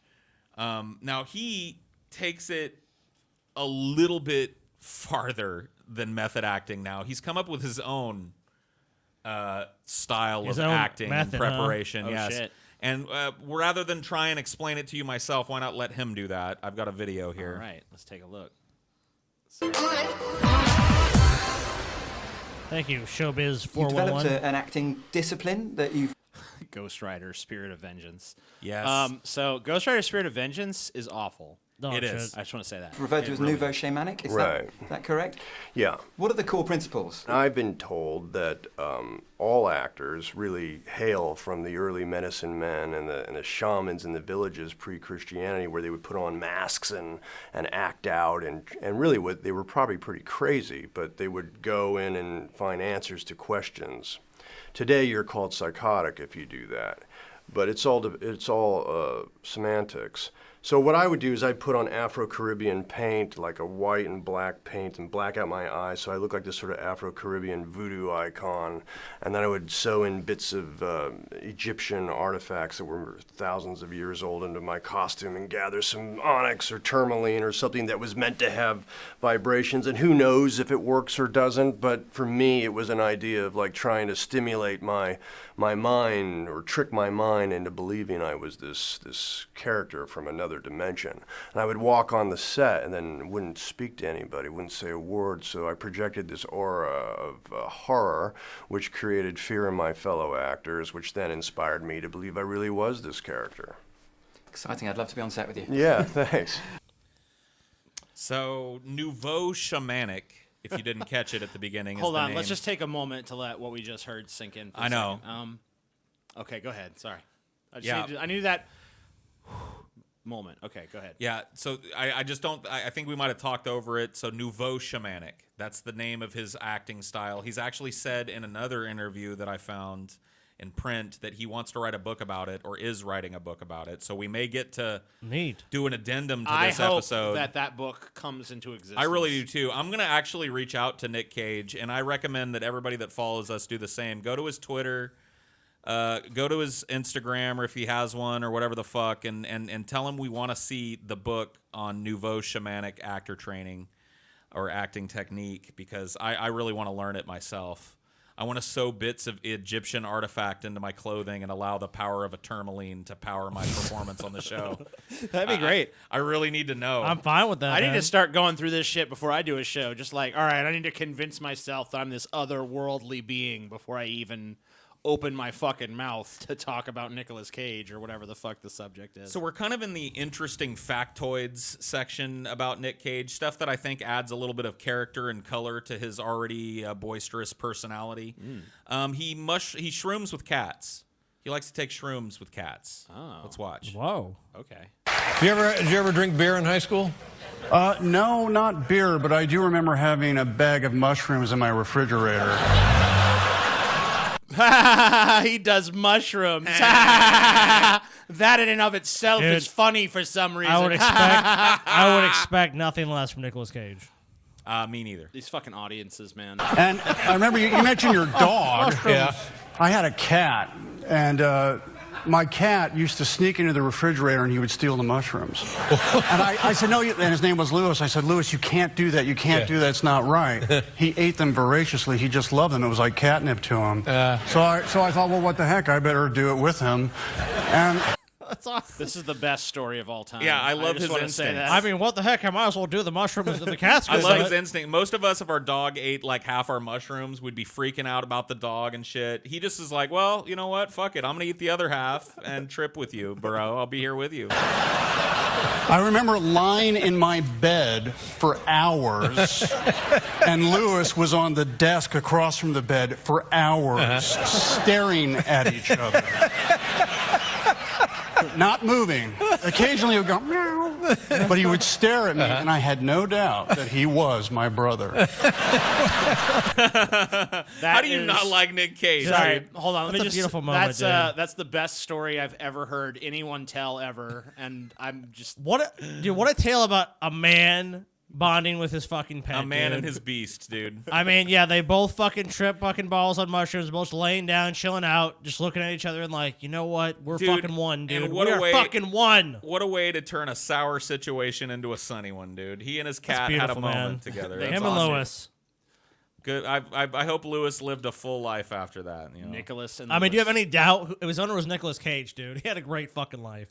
I pulled this because I think it shows that Nicolas Cage in person might be kind of awkward like he is in the movies. Right. This is his Oscar speech, his acceptance speech for...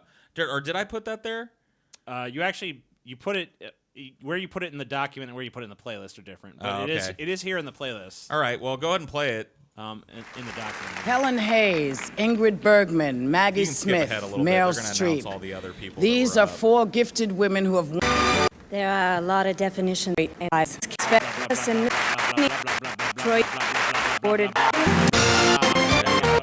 16 millimeter film stock thrown in, and I'm holding one of these. I have got to thank the members of the Academy for this, for including me in this group of super talents, and for helping me blur the line between art and commerce with this award.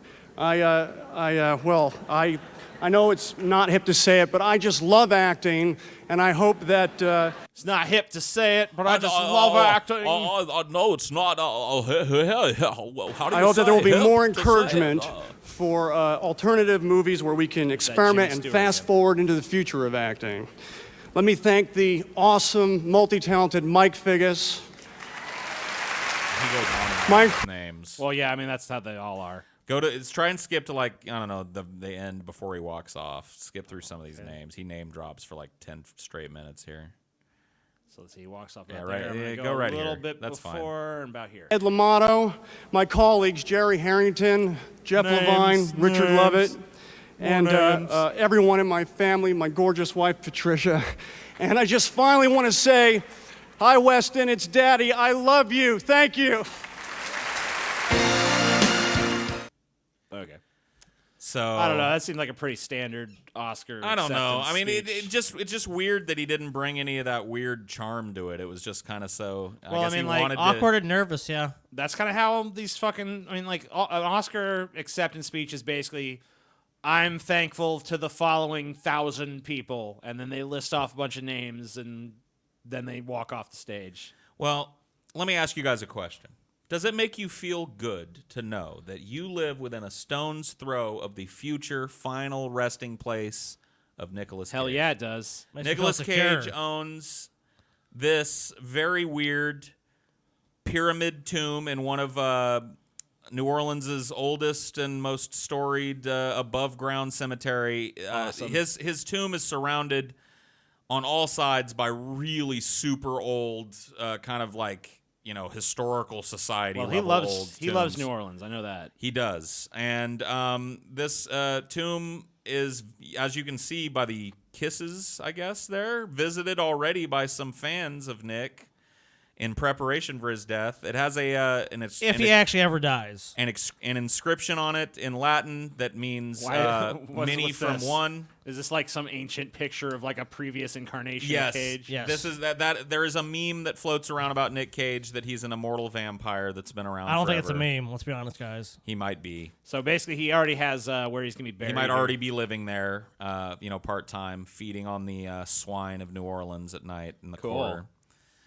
No, I think it's pretty cool. I don't know what else to say about it. I mean, he's got a weird fucking pyramid tomb. What is the Latin omnia? It means ab many uno? from one. Oh, cool.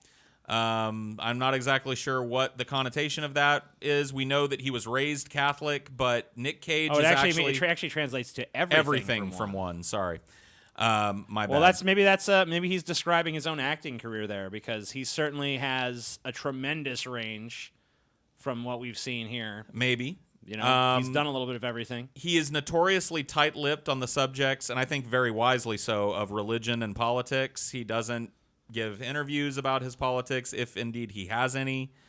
We know he was raised in a Catholic household in a very Catholic family, but I'm guessing, based on the nouveau shamanic acting technique he described, that he is probably not a strong Catholic at this point. I would guess, and I don't think that the pyramid is necessarily Catholic iconography cool. either. This is Maybe actually it is. This is actually a really cool site, the Atlas Obscura. There's a lot of cool things you can go, I think, across the world that just details for you. So if you ever want to find some weird shit where you're from, this is a pretty good resource, just as an aside. It says that he'll be buried in this what's controversial about it?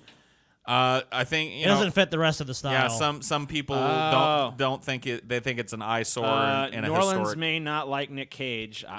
What? Why not? Why don't they? Why? But it's they? clear that he likes New Orleans, though some feel Cage is detracting from the historic importance of St. Louis Cemetery. No, he's adding to it. Fuck you. That's retarded.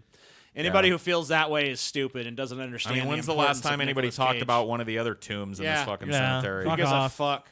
Nicolas Cage's tomb is awesome, and just like him, it stands out from the rest.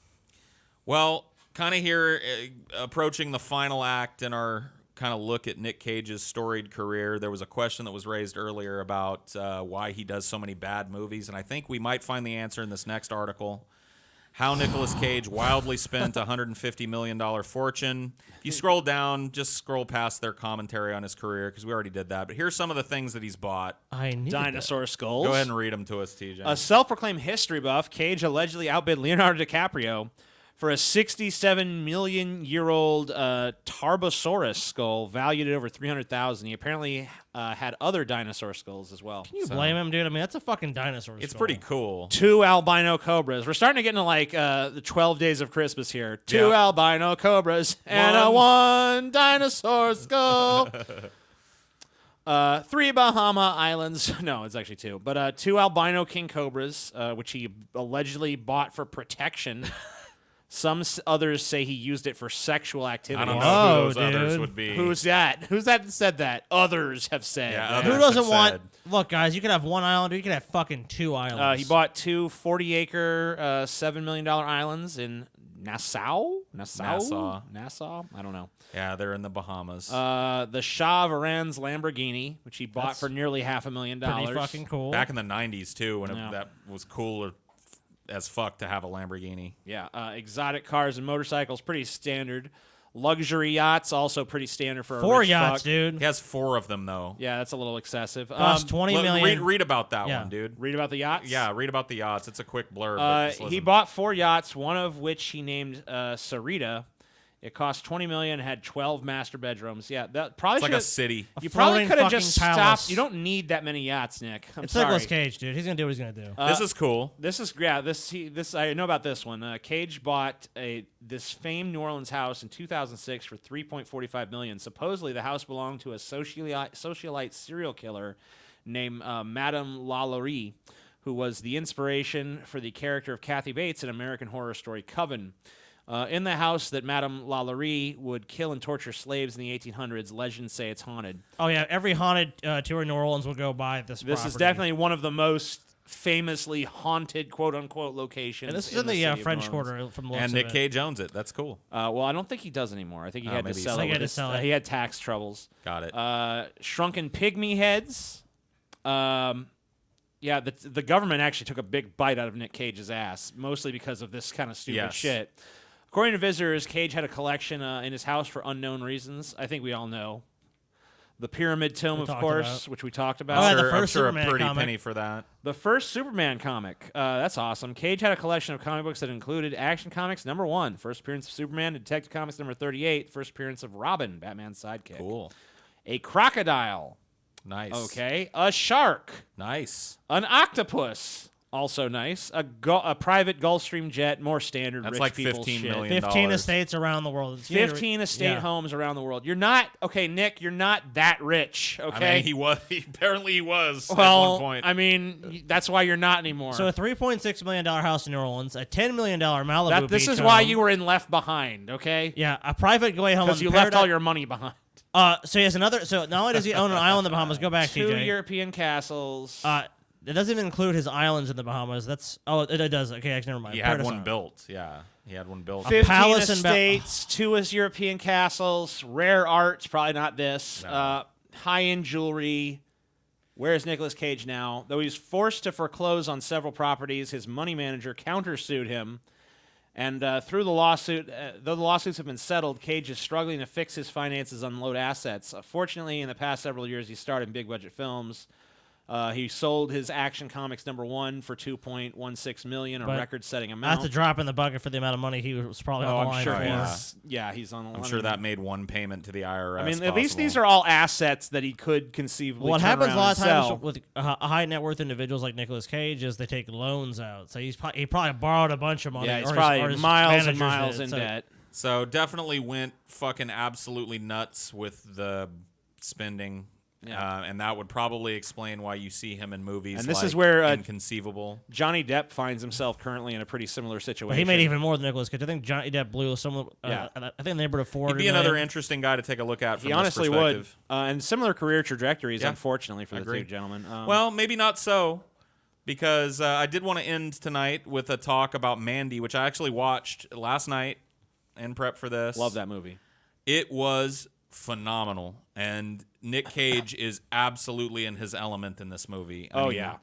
Once again, a great collaboration with the director of this film that allowed And it just Nick- shows that anybody who says that Nicolas Cage is, past his it. prime, or he's fucking lost it, or he's not able to turn in a good fucking movie anymore, this just shuts them all up, because this is fucking awesome with a capital A. I watched this movie, and I went immediately to TJ and Paul like the next day. Like, you guys got to see this. And they're like, oh, yeah, Nicolas Cage. I don't really know, whatever.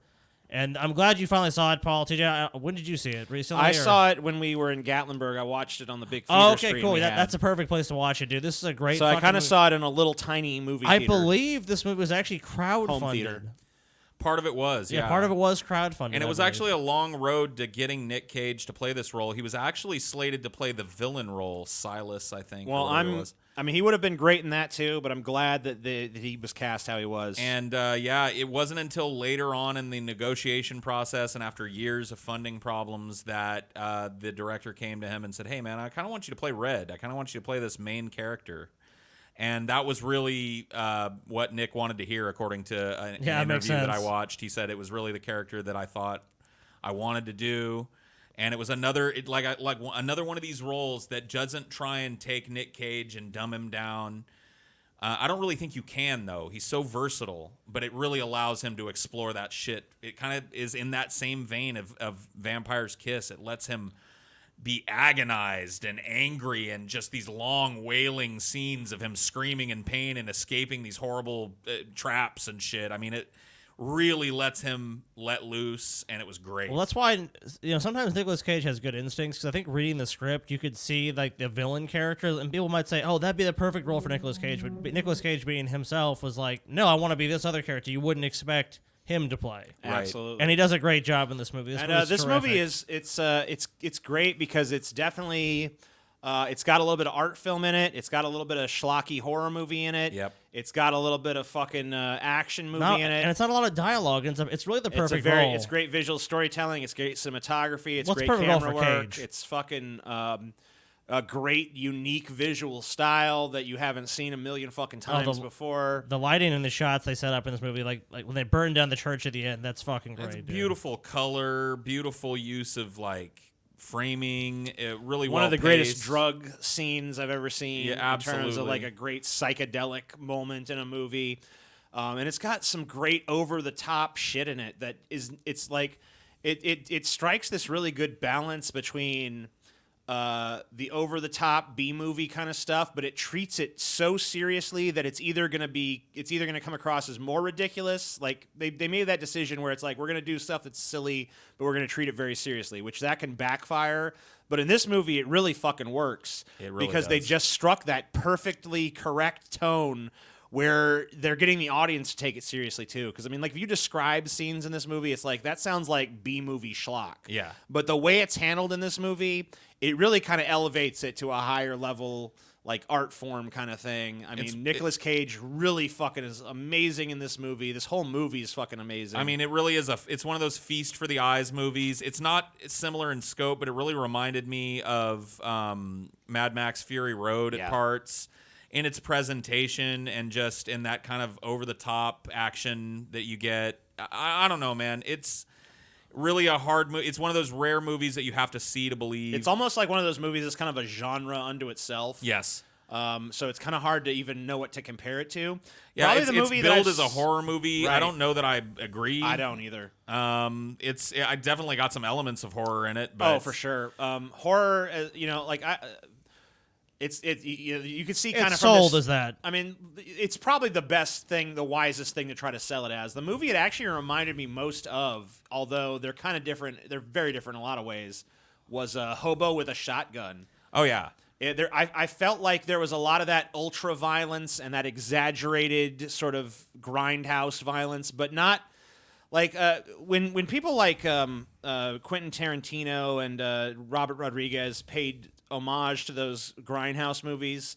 I feel like they kind of they didn't really so much make grindhouse films as much as they made films that delivered on the promise of grindhouse trailers. Honestly, this almost feels most like of those movies are actually pretty fucking dull, but this is a movie that really gives you what those kind of old 70s grindhouse trailers promise. This is like a Shakespearean fucking horror movie, psychedelic fucking trip ride that's just a feast for the eyes. I mean, this is just a movie that, like, a lot of movies, in my opinion, suffer from like I said, from pacing problems. This is a movie I put on and like I was stoned out of my mind. I watched it. I'm like, dude, I have to go back and watch that movie again immediately. And let me just marinate on this again. This is a really great, thought-provoking film, and if you haven't seen it, this is probably one of Nicolas Cage's best. I found it performances. I found it to be bewitching, stunning, Yes. outstanding, Oh, and whatever. sublime. Okay. Wow, TJ. All of those. What original thoughts. And on I this. feel like it exists in its own supremely unnerving horror dimension. Oh wow. Did you know that? Whoa. Are you a writer for the Daily Telegraph, TJ? Maybe I am. Maybe I am. That sounds like something that would appear in their paper. 5 stars, 5 stars, 5 stars, 5 stars, 5 stars. I mean, I think this is good for any Nick Cage fans out there that were on the ride There's for, kind of with us today. Because look, let's go ahead. I know that you said you wanted to kind of end on this, but would you mind taking a little bit of a look at the IMDb page? No, that's fine. I mean, you can scroll through it if you want. I avoided doing that because it's just so fucking dense. It is dense, but I think we could spot a few sort of moments here. Let's kind of start when his career takes off. And we can maybe talk about a few films that we got left out maybe here. Like City of Angels, TJ. Great movie, right? City of Angels is a terrible I've movie. never seen it. It's pretty bad. Snake Eyes, not that great either, in my opinion. I remember Amos and Andrew. That was kind of before he got big, but I thought it was pretty interesting. Yeah, you passed up Did I pass Raising Arizona as well. Yeah, that was that's a big movie. That's an early Coen Brothers film. Yeah. And really good. I don't know if I've seen that. I fucking It Could Happen to You is a really cheesy fucking movie. That was maybe before he had much clout or power. That was before leaving Las Vegas when he had those chops. And then The Rock, Con Air, Face Off. So he had this really good run of films here. 8mm is actually a pretty good film. I didn't like 8mm. I don't know. I kind of enjoyed it. The only scene I liked in 8mm was when they what was the fucking big S&M demon guy's name? It was like Machine or something. Yeah, the Machine. Yeah, and they fucking Nick Cage confronts Machine in the house and he throws him into the yard and he gets his face mask ripped off and he's just this very normal looking dude. guy, and the Machine and Nick Cage kind of looks at him kind of stunned, and the Machine's like, well, what'd you expect, a fucking monster? Yeah. I thought that was actually a pretty good moment. Bringing Out the Dead. Gone in 60 Seconds. It's good. Great. It's like a smart Fast and Furious. Yeah, it's like smart. It's like Fast and the Furious if you're not a retard. Yep. And actually, it would have been much better to have a giant franchise. I of will films say built it on did pave the way for Fast and Furious, clearly. And Family Man is total schlock. Before you pass it up, let me just say, Yes. Bringing Out the Dead. That's a Scorsese good movie. That's a great movie. Cage, a really great pessimistic film. Underrated movie, probably too dark for a lot of people. Wind Talkers is horrible. No, that's awful. Unwatchable. What did you guys think about Matchstick Men? Where he plays a I liked con artist? Matchstick Men. It's actually pretty good. It's I I like a con job The movie. twist actually worked on me. Yeah. I didn't see it coming.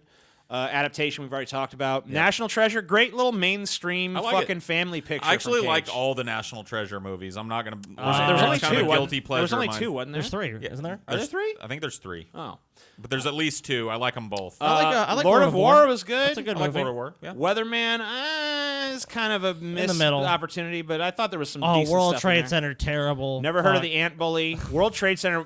World Trade Terrible. Center was the first movie where I was kind of worried for Nicolas Cage. Yeah. When I saw the trailers for that, I'm like, oh, Nick, what are you doing? Yeah, where are you going with this? The one? Wicker Man. Hilarious. Awful, but hilarious. yeah, kind of hilarious. So bad. Well, some of those scenes in the movie with him, they are so bad they're good, but overall it's a shit movie. Terrible movie. Ghost Rider, obviously ass. Next is terrible. Grindhouse. Well, he was cool in that little Fu Manchu role in that trailer. Next, shit. Next, I've never seen Next. I've heard horrible It's things. not that great. National Treasure Book of Secrets, obviously cool. Bangkok Dangerous, terrible. Knowing I've heard Terrible. bad things. I haven't seen it. Never seen G-Force. G-Force, never heard of it. Protocol, good. Astro Boy. Don't know idea. I don't know anything. I don't know.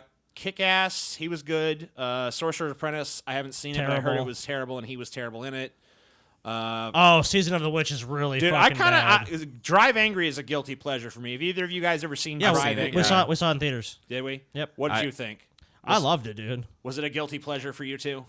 I thought it was. I see no reason to call it a guilty pleasure. It's just like it's kind of like in the same vein as some like a Mandy. It's just an over the top fucking. Yeah, I had fun with it. Like I'm not guilty about that. It's a fun movie. It's I think it's pretty bad by most metrics, but I did like it. It's so great, dude. What are you gonna say?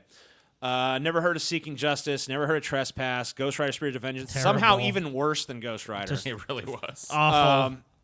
Don't remember Stolen. The Croods, he did a really good job as a voice actor in The Croods. I didn't think I would buy Nicolas Cage as a caveman dad sort of guy, but it did work. It was odd. I will say that at the beginning it was odd. But I thought he pulled it off. I never heard of The Frozen Ground.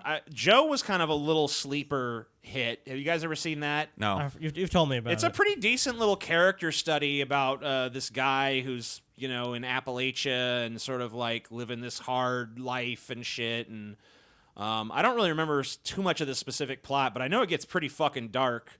And he kind of, becomes a force for positive change in a few people's lives. What is Rage? You guys know that? No idea. Nope.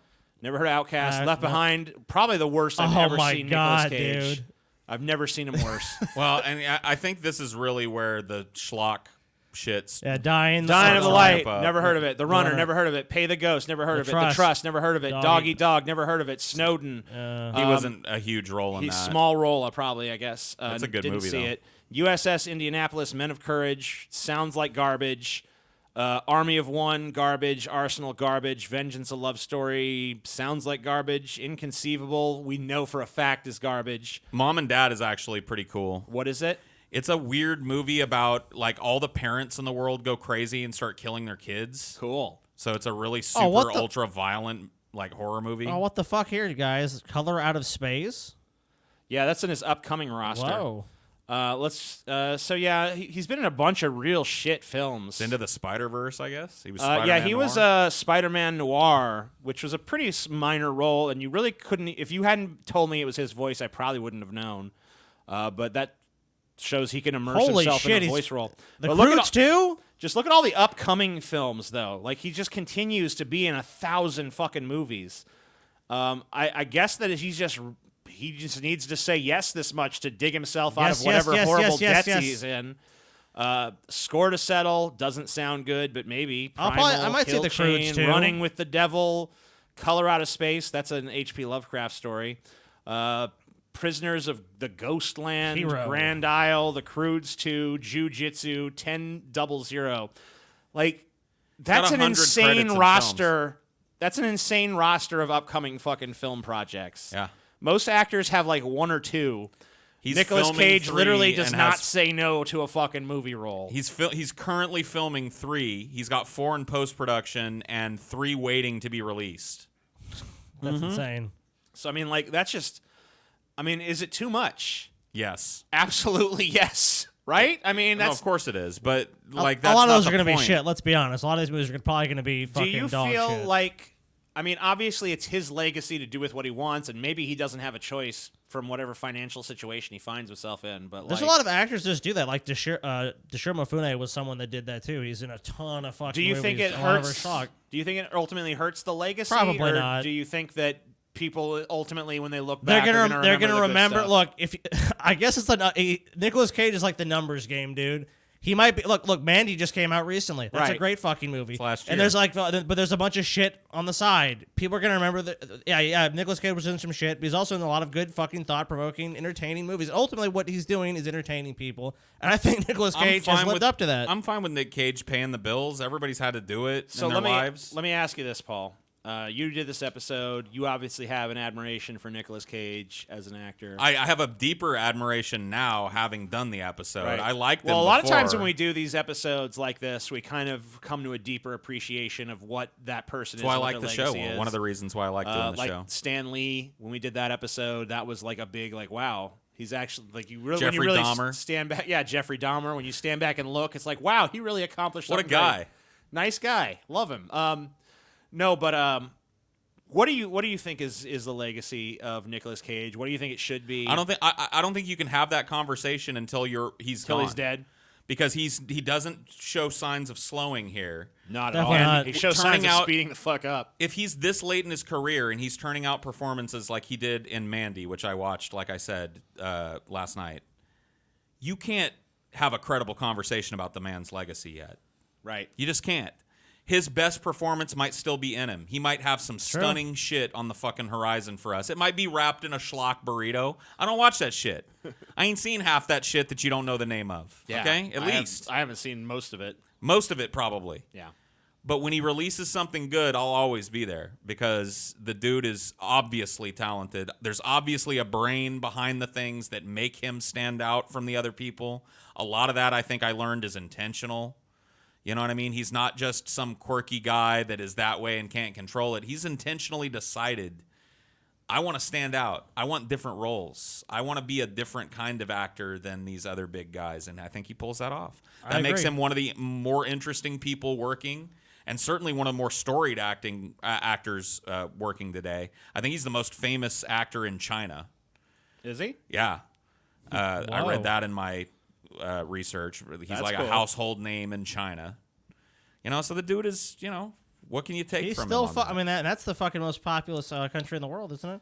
Yeah. Yeah. So I mean, look, Nicolas Cage is it works over here, it works in China, works everywhere, dude. I mean, I think it's hard to argue, legacy when someone's still around. But I mean, what he's done to this point, he's lived a very interesting and exciting life. He's had a very exciting career. I mean, there's obviously ups and downs in that career. But to say he's not a compelling figure that lives up to this kind of like what you would expect the artiste, an actor to be, Nicolas Cage fits the bill. All those dudes that he revered, the James Deans and the Fritz Langs and the Jean Cocteaus, like when 100 years from now, when people are looking back at cinema, if there's still somebody around to do that, they're going to talk about Nick Cage like they talk about those guys. He's a foundational cinema guy. He's versatile, and he's been in some fucking amazing films, and there's nobody out there like him. That sounds like Jimmy Stewart. That sounds like Yul Brynner. That sounds like all of these crazy old school actors that people hold up on the pedestal now because they're 40, 50, 60 years dead. Right. Well, I don't Nicolas think you can Cage- talk about Nick Cage's legacy until then. I think at that point, people are going to look with fondness on his career. And who knows? Maybe even reverence. Maybe he's got that in him. And maybe he's already, given us that. I don't know. Yeah, I feel like Only time will tell. I feel like he's been in enough really good things and showed enough range and talents to be in that conversation. I just worry that a lot of this stuff that clearly is done for a paycheck is gonna tarnish that legacy, kind of the way that maybe you could look at like Orson Welles or something has been kind of tainted by. Did it a lot of really impact. tarnish his legacy? I think though? it did. I think it kind of did. I mean, now. Yeah. To this When day. people talk about Orson Welles, I think a lot of very people- I think a very lot of rarely people- hear the conversation steer toward his shitty shit. I think a lot of times it does steer towards the more tragic aspects of his downfall, and being at the level of like, I mean, we even watched him do those terrible peas. commercials. Oh, the for champagne. The champagne. Oh, the French champagne. I mean, we kind of played him for a laugh, like, look, it's, but I mean, like, it's kind of sad. Hey, man. But, what are you going to do, I guess? Orson Welles was a fucking talented dude. He might have done some dumb shit at the end of his life. I guess at the end of the day, turning people into a- still recognize the, you know the what? great stuff that he But did. the thing is, too, is that if it was just some random schlub, maybe we would have had a laugh, but it was Orson Welles. So even still, he elevated the shitty champagne commercial. He did.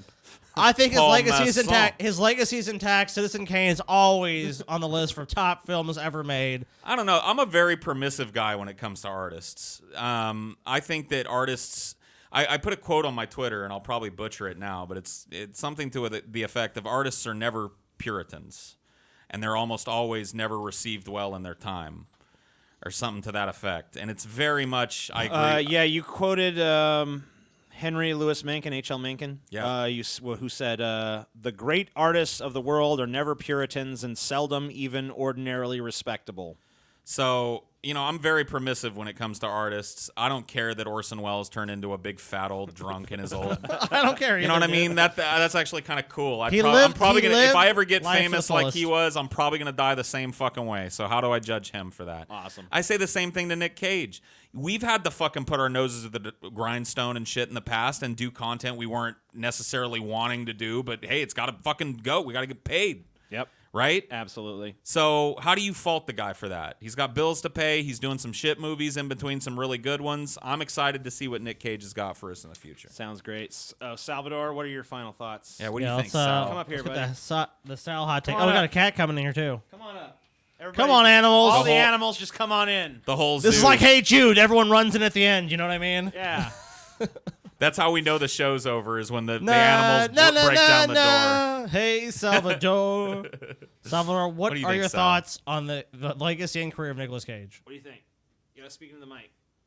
It's like, no. All right. Well, you're He's kind of Get out like, here. he kind of had an awkward face. I think that's kind of he's like, I don't That know. was his Nicolas Cage impression. That was his Nicolas Cage impression. That was a good one, buddy. All right. Well, see you guys later. Hope you enjoyed the episode. Let us know in the comments Bye-bye. down below. Give it a thumbs up. Before you go, TJ. Yeah. This was supposed to be a patrons episode, so you guys are getting like a taste of the Patreon life. So become a Patreon. patron. Link down in the description. See us live. Link in the description as well. Yeah, come see us in New Orleans, hometown of Nick The Cage's sinking tomb. city of New Orleans. You can visit his tomb while you're here. We're gonna get drunk at the Howlin' Wolf, and then we're gonna find that tomb, and we're all gonna pack as many of us in it as we can and sleep. Let's go in there. all piss on his tomb, dude. I don't want to piss on his tomb. Piss on his I think tomb, it's as a gesture of respect. I just want to sleep in it. We're all gonna go pee on Nicolas Cage's tomb. TJ's gonna pee on I Nicolas Cage's want to tomb. chisel it open and see if he's in there sleeping the sleep of the. Oh, you want the to see undead. if the vampire's kiss is Nosferatu. based on a true story? Yes. All right. Well, Well, thank fuck you guys that. for watching. We'll go there beforehand, dude. Scotty, you get the last word because that seems natural for some reason. Sex, drugs, and rock and roll.